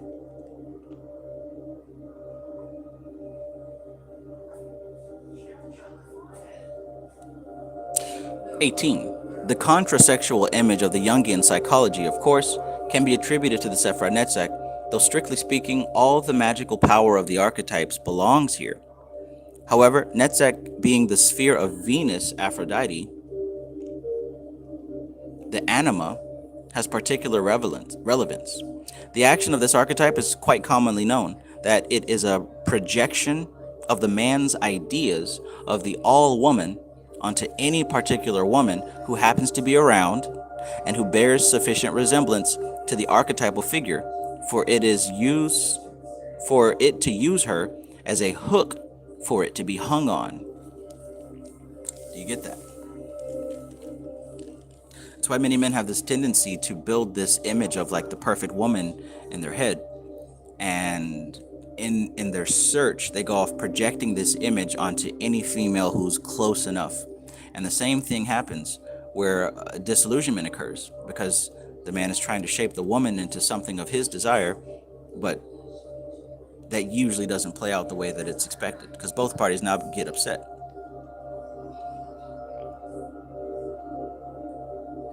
It works both ways, of course.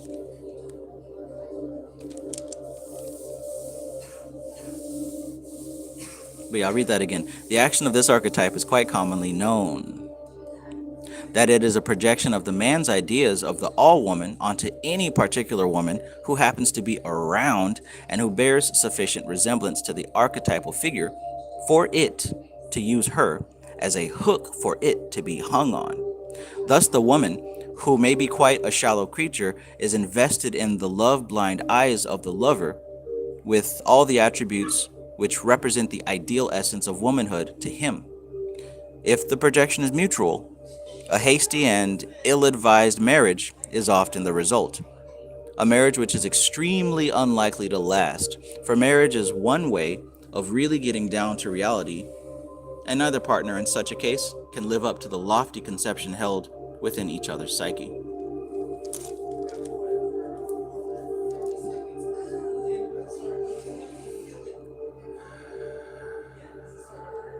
We Grow Natural says many women do that with men and be disappointed. Right. And many men do that with women and get disappointed.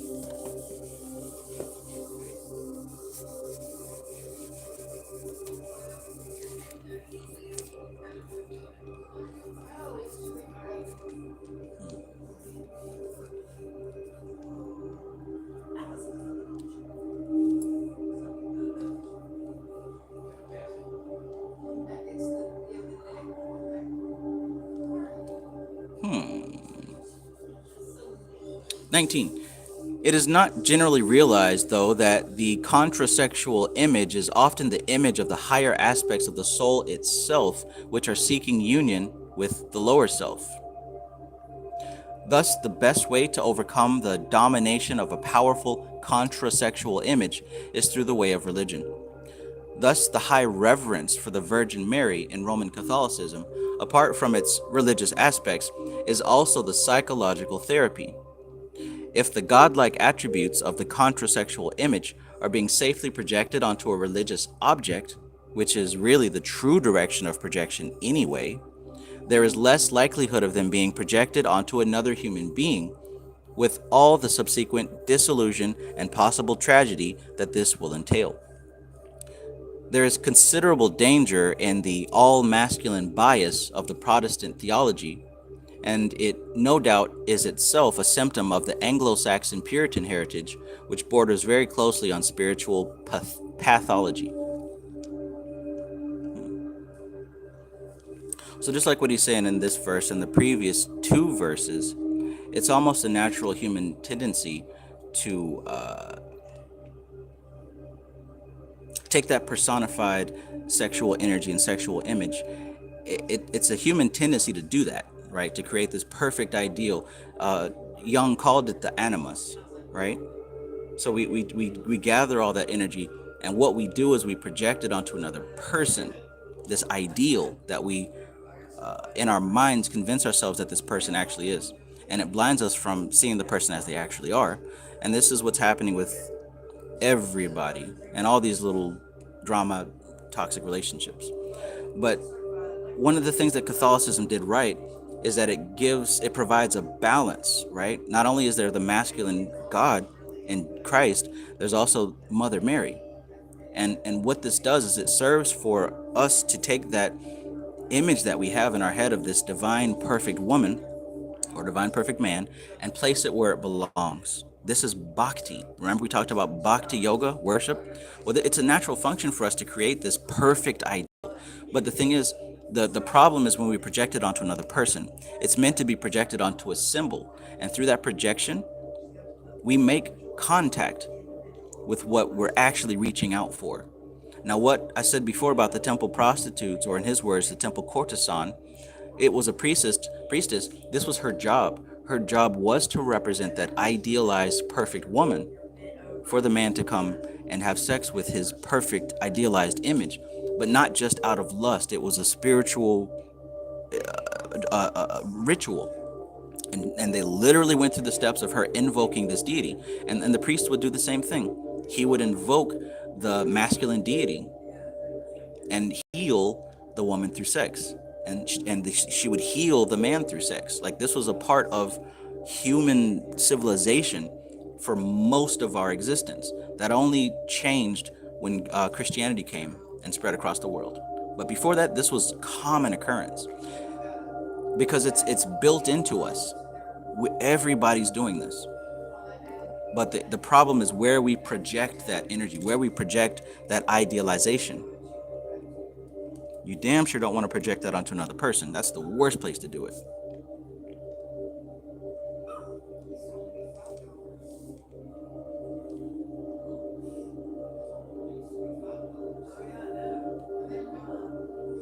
But yeah, that accounts for the insanity of modern Christianity because they've completely removed the feminine aspect. So where does a man place his animus? Where do the male members of the society place their projected image? We have no place but to place it but on other human women.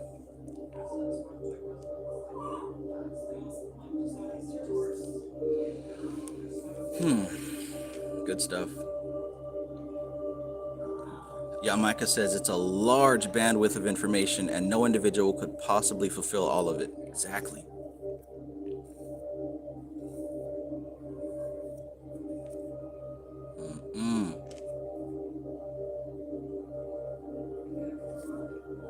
This is also what Tantra is about, because in Tantric sex, the male invokes Shiva and the woman invokes Shakti.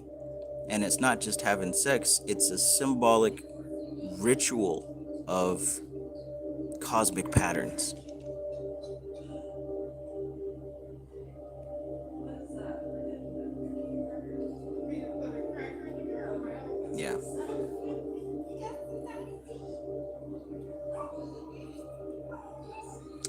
But in dealing with the masses, you know, for the most part, they lack the capacity to even think about this. But it was also a spiritual crime, one could say, to even take away the divine feminine in mainstream religion. That's what has caused a massive imbalance in our modern society.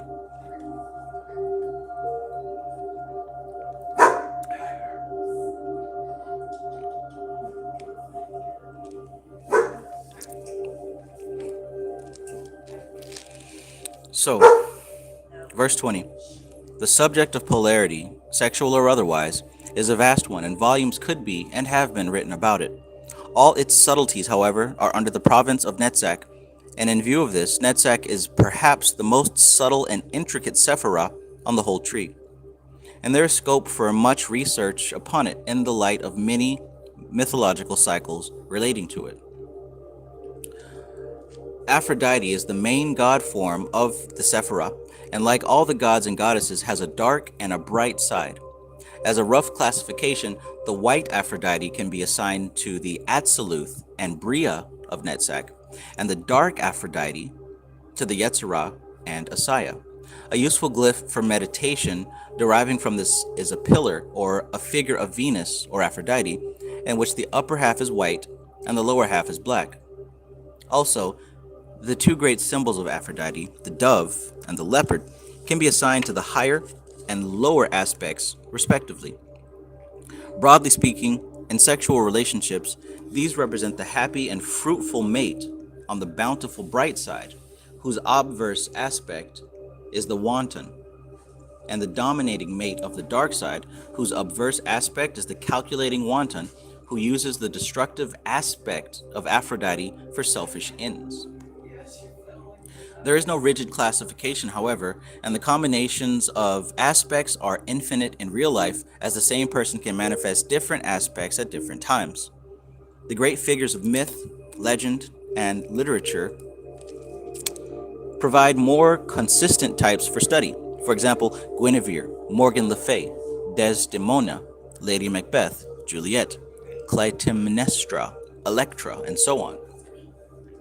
The queens and ladies give a very full overall picture of the various types of female functioning in the relationships of mother, maiden, mistress, aunt, and so on, and the occupations of guide, guardian, wise woman, magician, recluse, etc. 22. There are also very subtle and advanced teachings held in other mythologies, such as the mating of Isis and Osiris after the latter's death to give birth to Horus, which might be described as the regenerated force of mating emerging from destruction. There is similar teaching in the mysteries of Hecate, relating to the forces released when a woman's reproductive period is ended, which so often, owing to wrong attitudes and teaching, results in an upsetting of physical conditions, causing failing health in one way and another. Were the force freed from reproduction guided to work consciously and powerfully on the inner planes, the individual should be even better in body and mind than before. It is so often forgotten that there is a vertical as well as a horizontal aspect to all forms of polarity working.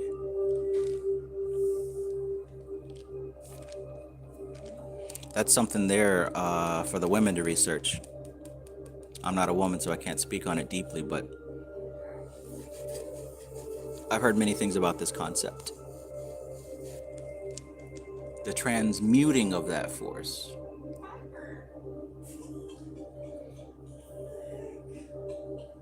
The fertility period of the physical may be ended, but that doesn't mean it's ended totally. It is meant to be transmuted to the next level.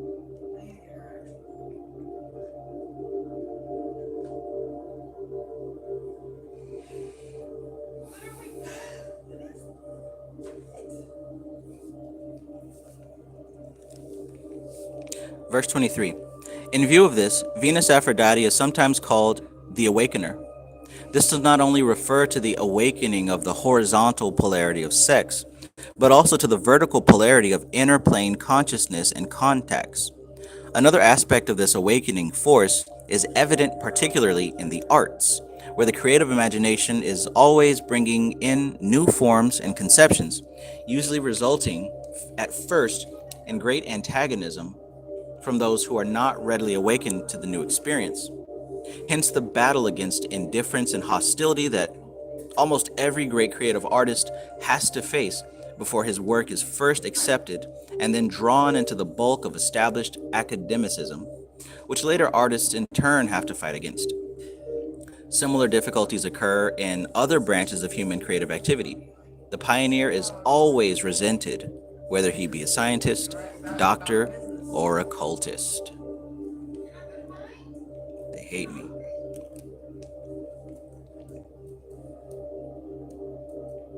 So, what he said here is that Venus Aphrodite is also considered the Awakener. Why? Because when we deal with the world of art and creation, people who are true artists, they bring innovation, right? They bring things that we haven't seen before and new ways of looking at the world. And that's the awakening aspect. But what we have to deal with is the rest of the human race. When somebody brings something new to the table, the masses reject it because it's not what they're used to. So usually when something new comes out, it doesn't catch on right away. It has to take the right person at the right time to do it in the right way. Then it spreads like wildfire. But most of these things that have become trends and have caught on as new art or new art forms, it usually has a very difficult struggle to make its way to the top because it's fighting against human laziness, right? We have a tendency we're creatures of habit. We only want to do what we've already done. So if I were to make a new style of music, it would take a lot of work to have that style catch on. So in that way, he says that Venus Aphrodite is called the Awakener, but also that is why the sphere of Netsec is called victory, because once that victory is achieved, again, that's the struggle over inertia, just like what he said in Ladder of Lights.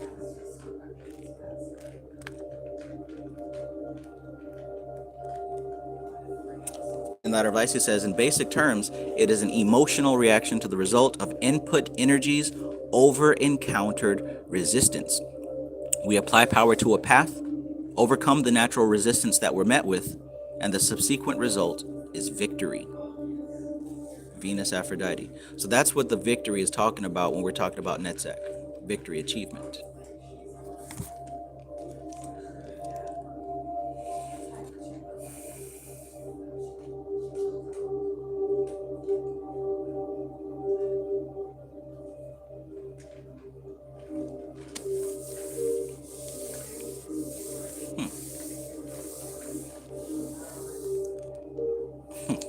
But not just with art. Like he says here, this occurs in other branches of human creative activity. The pioneer is always resented, whether he be a scientist, doctor, or occultist. 24. This can be symbolized by Lucifer, the light bringer. LV, who is closely associated with Venus, the star of promise, rising over the stormy waves.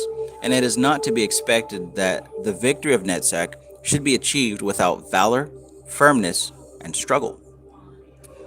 And that relates to those tarot cards, the sevens, right? The 7 of Wands, 7 of Swords, 7 of Cups, 7 of Pentacles. It is interesting to note that Lucifer has been readily associated with the devil. 25.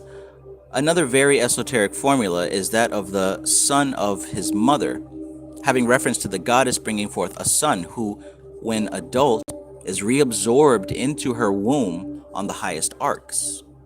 This is behind the Isis, Nephthys, and Horus formula, the bull begotten of 2 cows. A similar formula is in the book of Revelations, referring to the book which, when eaten, is sweet as honey in the mouth, but in the belly it's bitter. This has reference to the inner relationship between Netsec and the great bitter sea of Binah. 26. In Assyrian mythology, Ishtar is an aspect of the force side of the dark goddess and might be described as the archetypal courtesan. right? We talked about the temple whore, the temple prostitute, or whatever you want to say, archetypal courtesan, Ishtar, Isis. Her mythology is well worth study. And those of you who have studied the Necronomicon know one of her major stories is present there. One of the original Christ stories is coming from the goddess Ishtar.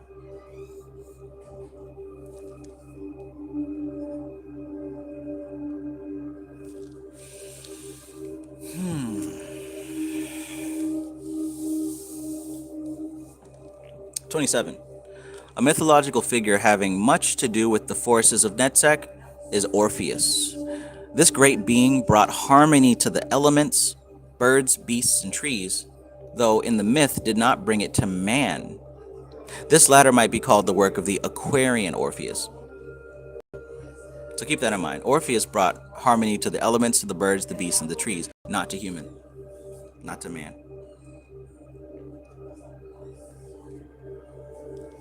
This latter might be called the work of the Aquarian Orpheus.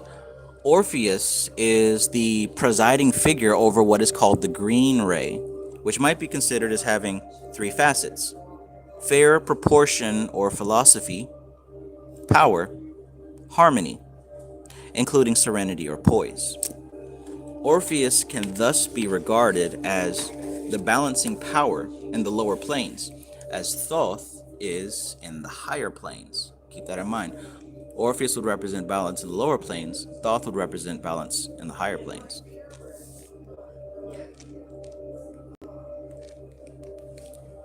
These two great beings are the supreme balancers, just as Osiris and the Lord Jesus might be termed, each in his own way, holders of the balance.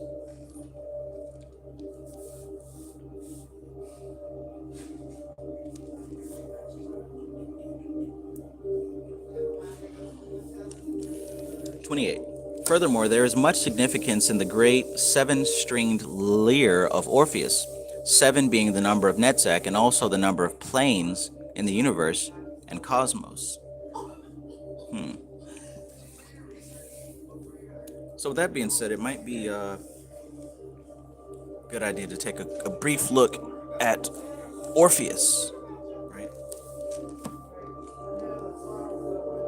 So if any of you guys have this book, it definitely will come in handy, because if nothing else, it can give you just an overview reference of different entities and different deities. In this case, we can look at Orpheus.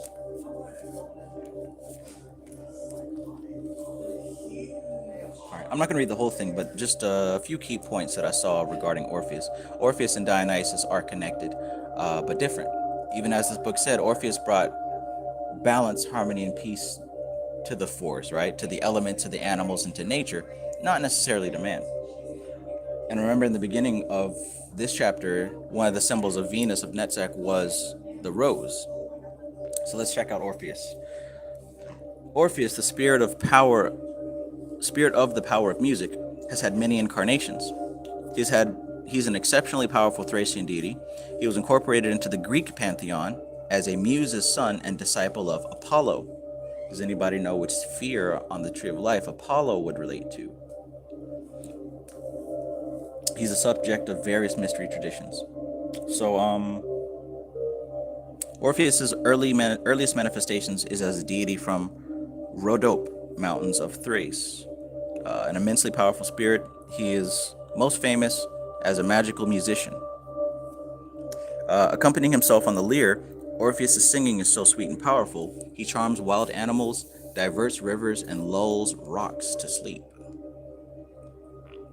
Orpheus is more than a beautiful voice. He is a culture hero, a Thracian king credited with teaching humanity the arts, healing, prophecy, augury, and astrology. He established mystic schools and instituted mysteries. He formalized worship of his fellow Thracian, Dionysus.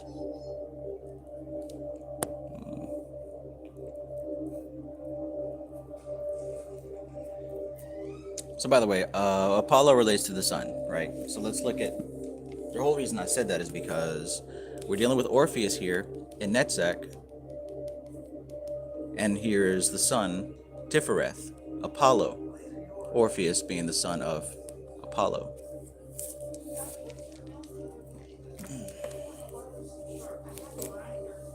So, let's see. Greek myth portrays Orpheus as subordinate to Apollo, who is sometimes identified as his father. Boom. So there's Tifereth Netsec connection. Come on, camera.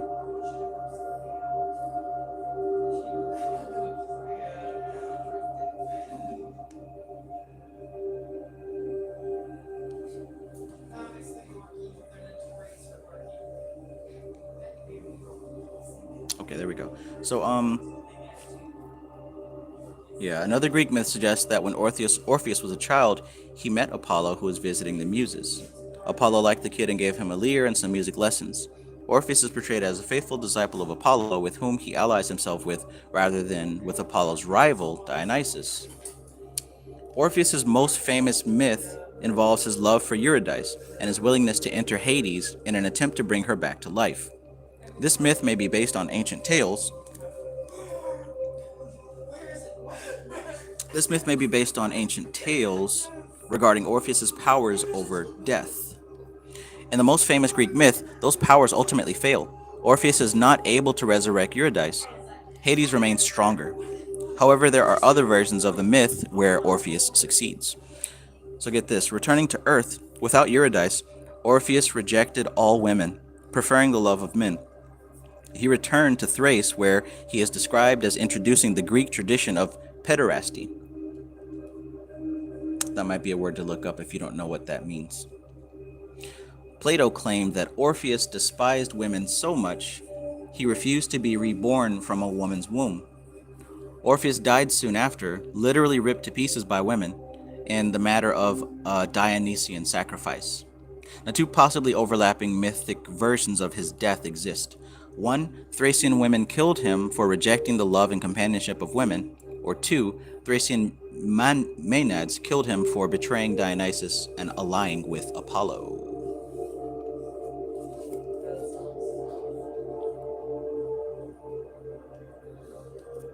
And keep in mind, this connects with the chapter we're studying, Netsec. So, manifestation, he's allegedly, extremely handsome.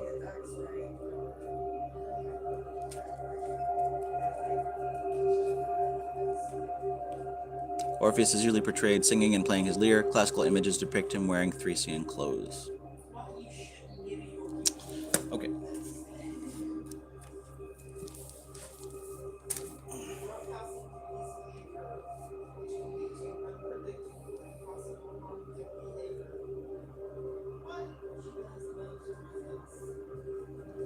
Louis says Orpheus is also in the Dictionary of Ancient Deities. What page?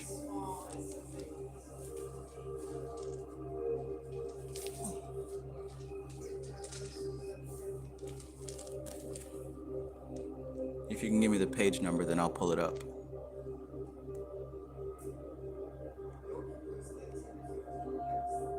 $366. Thank you. Let's see what this one has to say. It's kind of big, but we've been there before. Dictionary of Ancient Deities. This is why we have these books, not just to show them on Instagram, but to actually use them in times like this.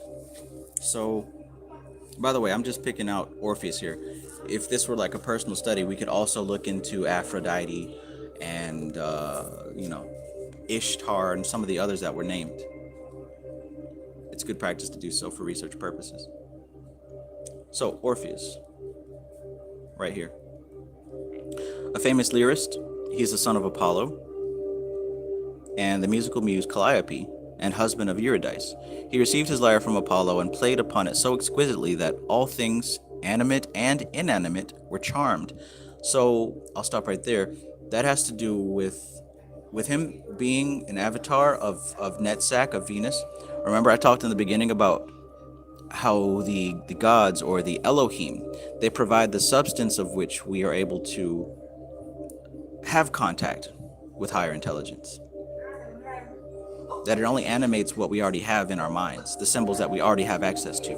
So he says that he played upon his lyre so exquisitely that all things animate and inanimate, were charmed. He's one of the heroes of the Argonaut exposition. His music enabled his shipmates to avoid being lured by the enchanting voices of the evil serpents, known as the Sirens, and thus they avoided certain death.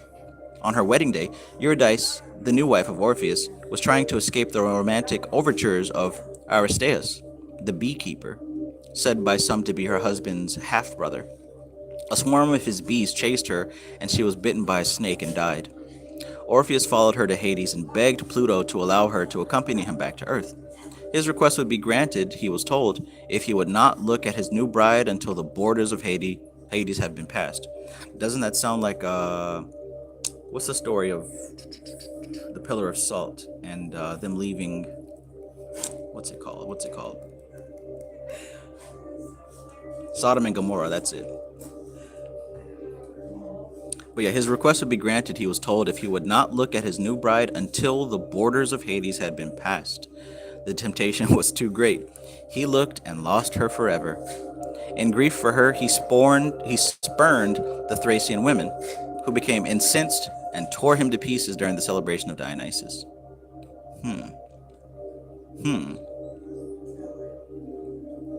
So another good thing about this particular book is that when you finish reading the entry, it also gives you other possible entries to look up. It says, see also Adonis, Anus, Aristaeus, Cerebrus, Eurydice, etc. So looking at the myth, of course we don't take these stories literally, but if you read between the lines, you can kind of get an idea. It's painting a picture for a type of energy, for a pattern of data, right? And if you contemplate on this pattern of data, you can start to see between the lines what it represents.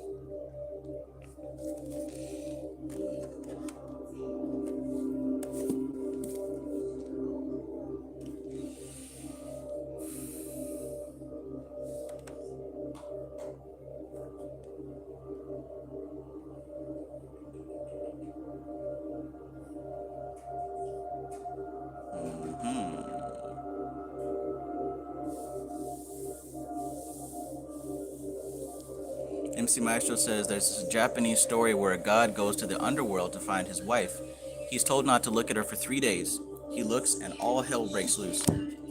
I bet you that was the story that he recommended to look up. Let me go back.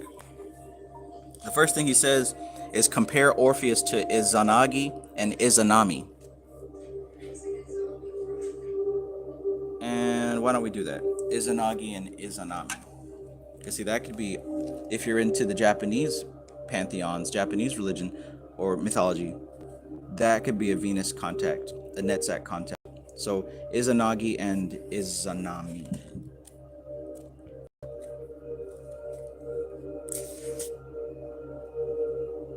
And both of them have massive entries, so I'm definitely not going to read that. But you can research right here for yourself if you have Google. You might want to write down this word here, Izanagi and Izanami.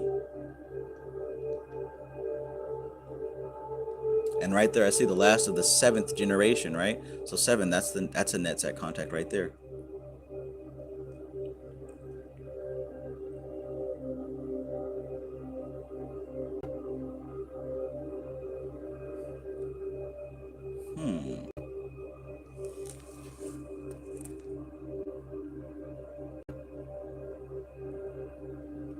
Holy cow.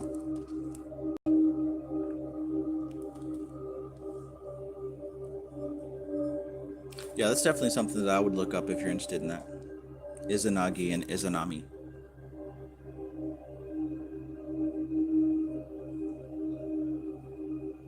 Stray Panther says an equation, a path working. Right. That's why we memorize the story, so that we can actually go through it in meditation. Louis says bunch of shit on Izanagi. Yeah, look it up. Society Eject says Genesis 19:26, but his wife looked back from behind him and she became a pillar of salt.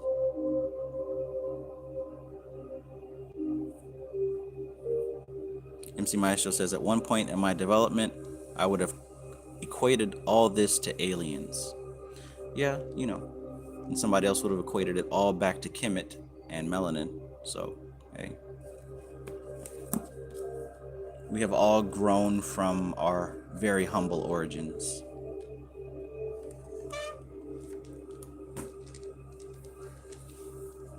Okay, so we're almost finished here. That was a slight detour on Orpheus. Because as he said here, just looking back, mythological figure having much to do with the forces of Netsec is Orpheus. The great being brought harmony to the elements, birds, beasts, and trees, though the myth he did not bring it to man.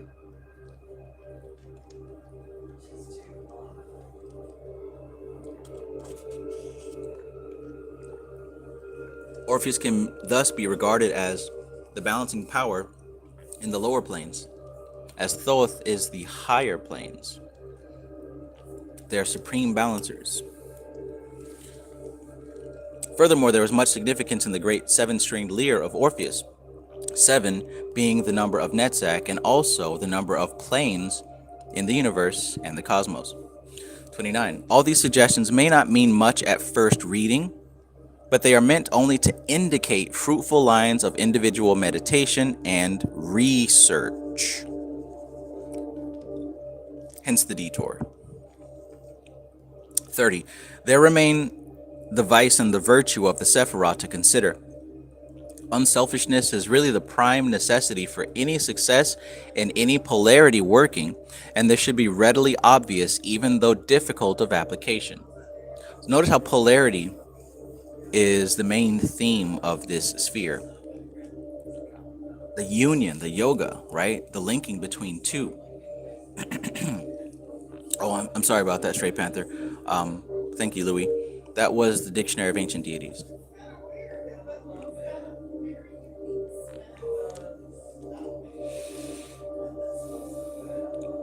Okay, so again, the vice and the virtue. We're dealing with unselfishness as the vice. Why? Because we're dealing with polarity here at Netsec. We're dealing with polarity. We're dealing with the communion between the incarnated individual and the unmanifest divinity.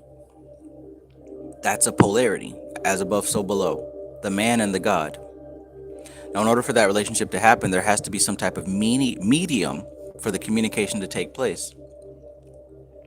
And this is why Netzach and Venus is associated with art and beauty, because that is the landscape in which this polarity has its exchange.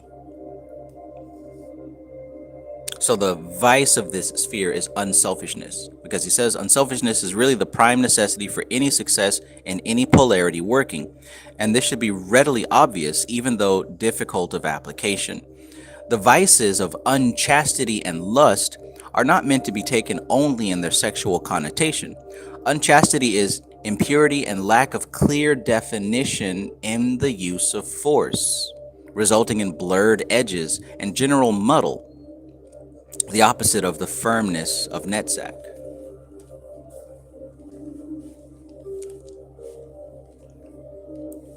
And it's that same general nature and blurriness of intention as to why I don't really talk about working with the Goetia so much. Because it appears that a lot of people have trouble with being very clear about what they actually want. So just imagine working with all these demonic spirits and you don't know what the hell you're doing, let alone what the hell you want. Of course there's going to be blurred edges and general muddle. And I experienced a lot of that in my early days. Maybe even to a small degree today, but that's what he means by unchastity and impurity. Lack of clear definition in the use of force. You got to be clear about what it is you're doing and why you're contacting these spirits, right? Or why you're contacting these higher forces or whatever you're doing. There's got to be clarity. Otherwise, there's going to be blurred edges, general muddle, and the opposite of the firmness of Netzach. It is this fault which often leads to that wishy-washy conceptions of niceness, sweetness, and light, which is a travesty of the clear-cut, glorious, hard beauty of Netzach. Not love and light, right? Wishy-washy conception of niceness, sweetness, and light. He says that's a travesty of the clear-cut, glorious, hard beauty of Netzach. Lust is an overemphasis and exaggeration of force, and thus a contravention of the perfect balance, which results in the true beauty triumphant of the Sephirah.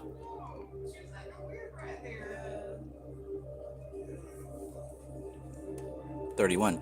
It is easy to interpret Netsec entirely in terms of sex as it is, equally superficially to interpret Gibra in terms of war, right? So it's easy to look at Gibra and say, oh, that's warfare and fighting, just like it's easy to look at Netsec and say, oh, that's love and sex. But like I said earlier, it's deeper than that.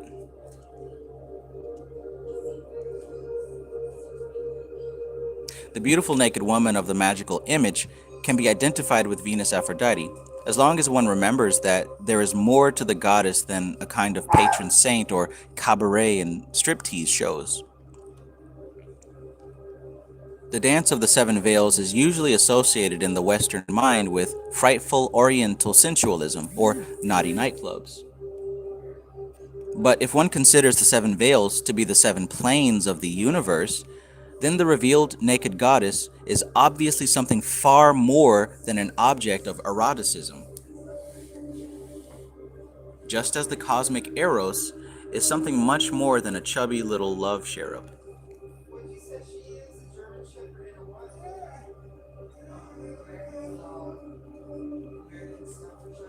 Twilight Sun Shaman of Lilith says, that's so true. Half the people talking about it who supposedly know are lost in their own thought forms. I learned this through trying to self-initiate. Absolutely, man. Absolutely. And I would even say more than half. The majority of people don't know what the hell they're talking about. And the more that you learn, the more that you can tell fairly quickly.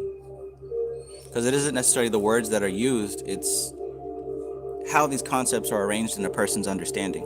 Or I should say lack of understanding. But yeah, you'll see it. You'll see it. Ignorance is kind of hard to hide.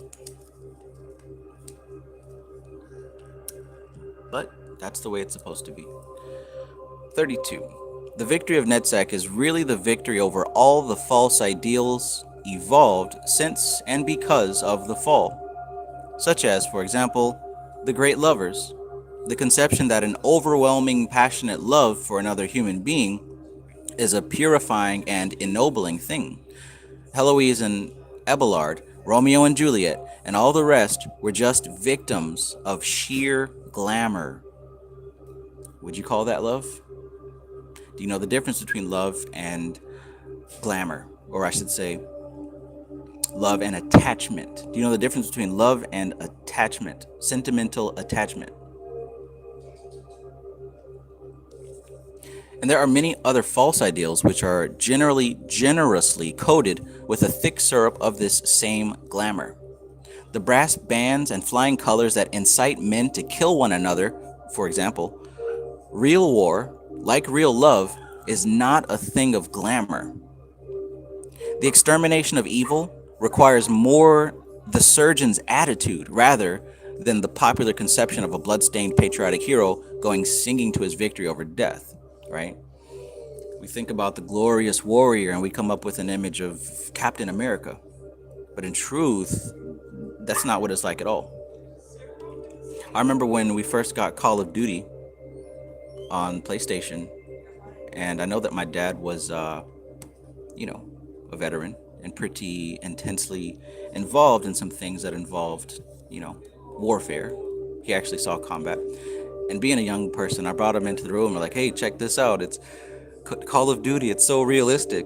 And he took one look at it and then walked out the room, extremely unimpressive. And even in my young mind, I kind of had a realization at that point, maybe the video games is not at all like the real thing. My dad taught me a lot of things without words, that's for sure.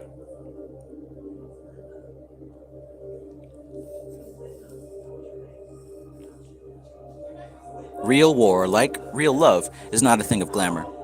The extermination of evil requires more of the surgeon's attitude rather than the popular conception of a blood-stained patriotic hero going singing to his victory or death. There's a great difference between being fired with the glamour of battle over a newspaper at home and actually meeting an enemy in the muddy field with fixed bayonet, face to face. Big difference. And I tell you what, someone who has seen that face to face can look at somebody who's at home getting excited over newspaper and tell you're not really about it, right? They say real recognize real. And just like this knowledge, you can tell who doesn't know what they're talking about once you start to know what you're talking about. 33. The victory of Netsec over all these false ideals can come fully only after the sacrifice of Tifereth. And before it can come, all the false ideals of beauty and peace will have also to be destroyed. Those perversions of truth and beauty one sees in their grossest form in 19th century salon art, or the earth denying type of mysticism which still clings to occultism, more crudely pie in the sky religion.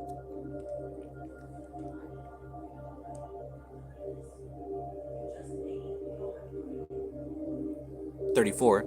The false ideals of beauty have effectively prevented the many from becoming the one. For beauty must be in accord with truth.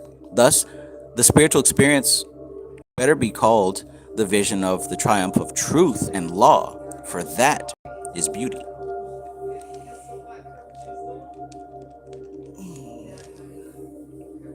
And thus concludes the study of the chapter of Netsec. Quite possibly tomorrow we will go over Hod.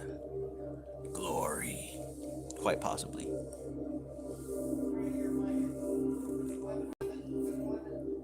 11:11.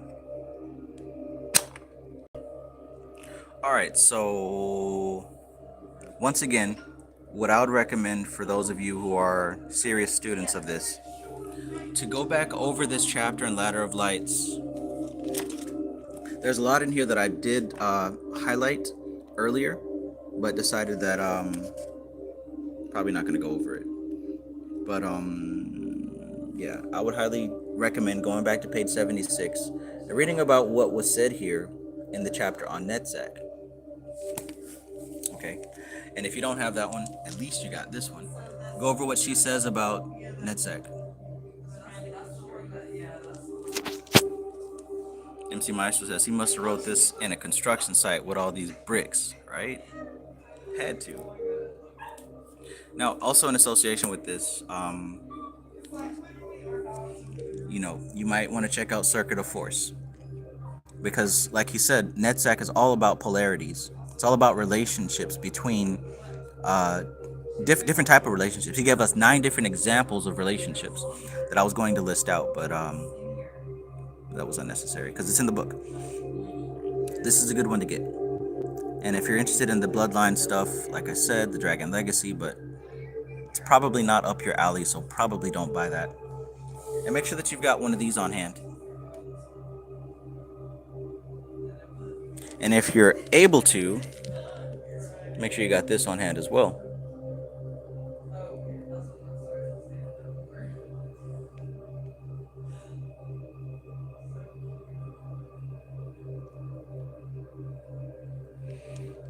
Yeah.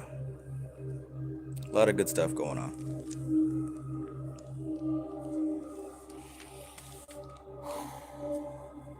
Okay, so I hope you got a more comprehensive understanding of Venus, of Netsec, and the powers associated with it.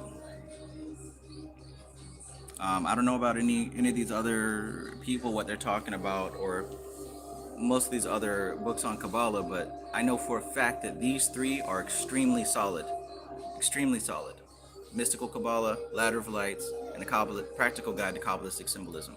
Between those 3, you've got everything that you need to understand what this stuff is all about. All right, so that about sums it up.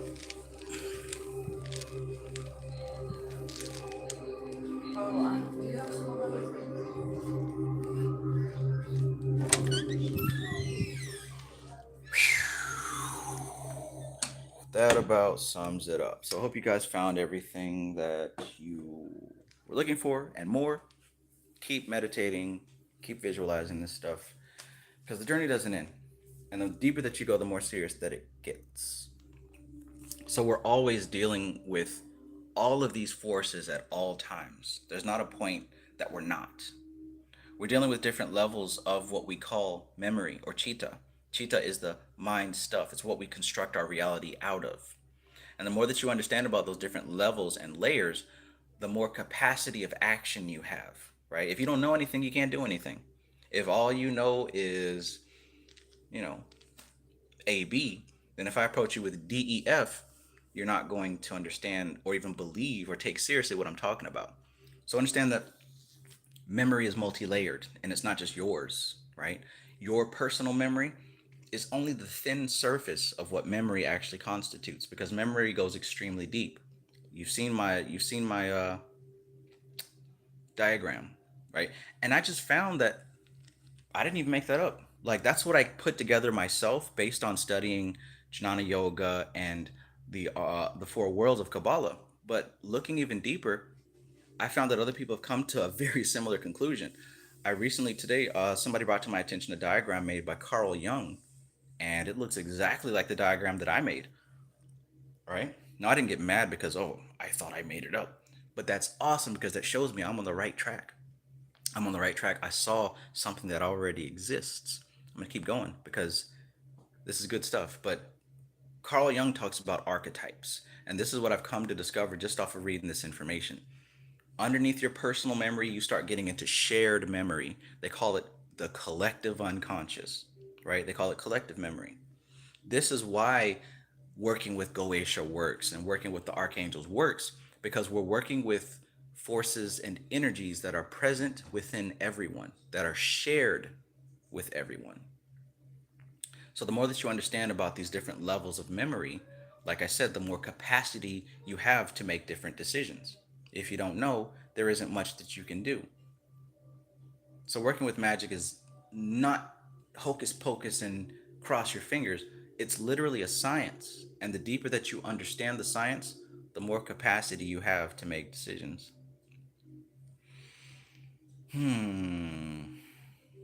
Good stuff, man. Good stuff. It doesn't get old. It's not get old.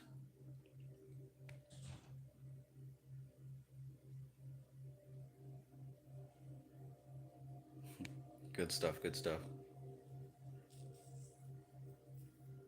Oh yeah, you see the green and purple in here. Um, let's see if there's anything immediate. Lately, I've still been doing all my meditations as far as like the chakra shuddhi, tattva shuddhi, etheric catalysis, lesser banks ritual, etc., etc. But what I've been doing lately is I've been combining it with like a central meditation. For example, if you look into the book The Sri Sundarya Lahiri, a lot of those yantras and sigils have a bij Sanskrit letter inside the middle of it.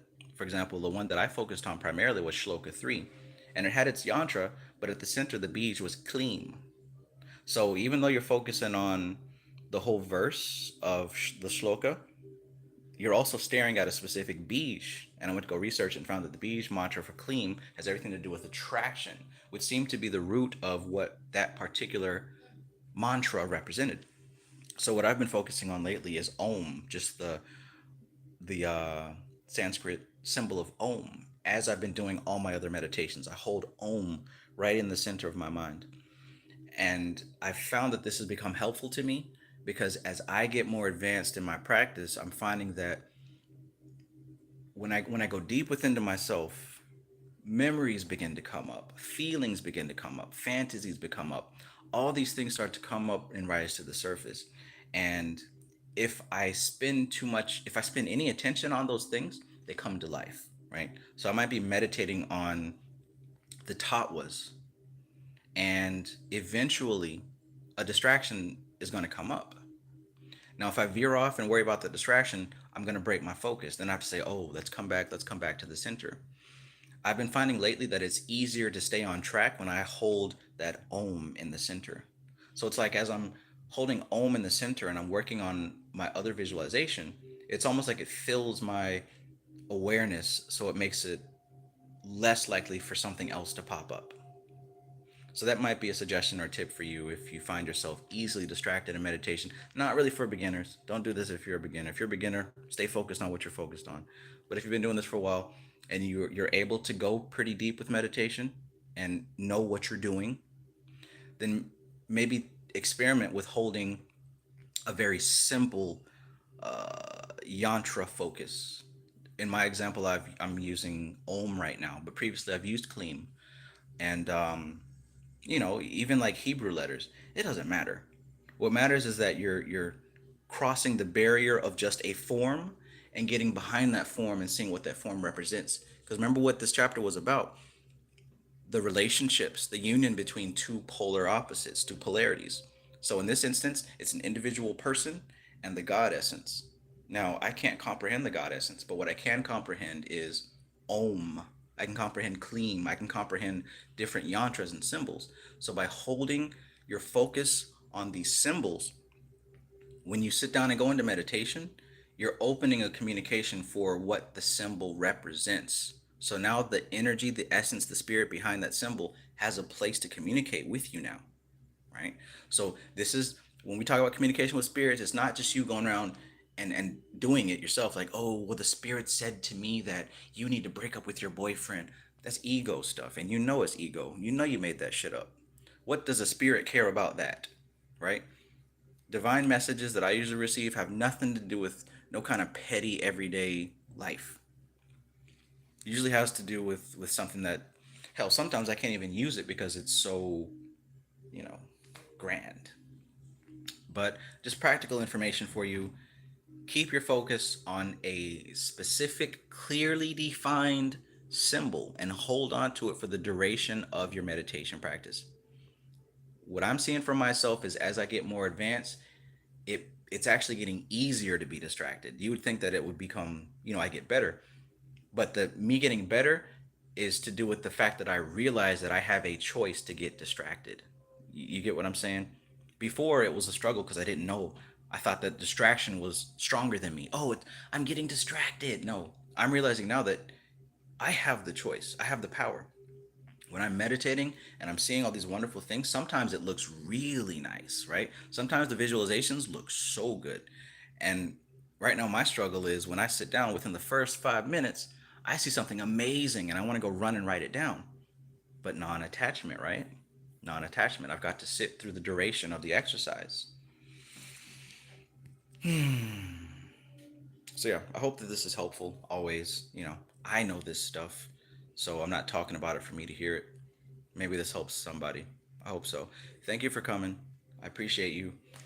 And now I'm going to go off and maybe play some Fortnite if my people are on. If not, then I got other stuff I need to work on. So,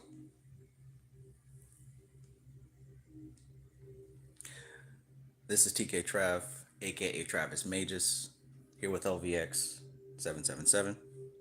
I love you guys. Peace.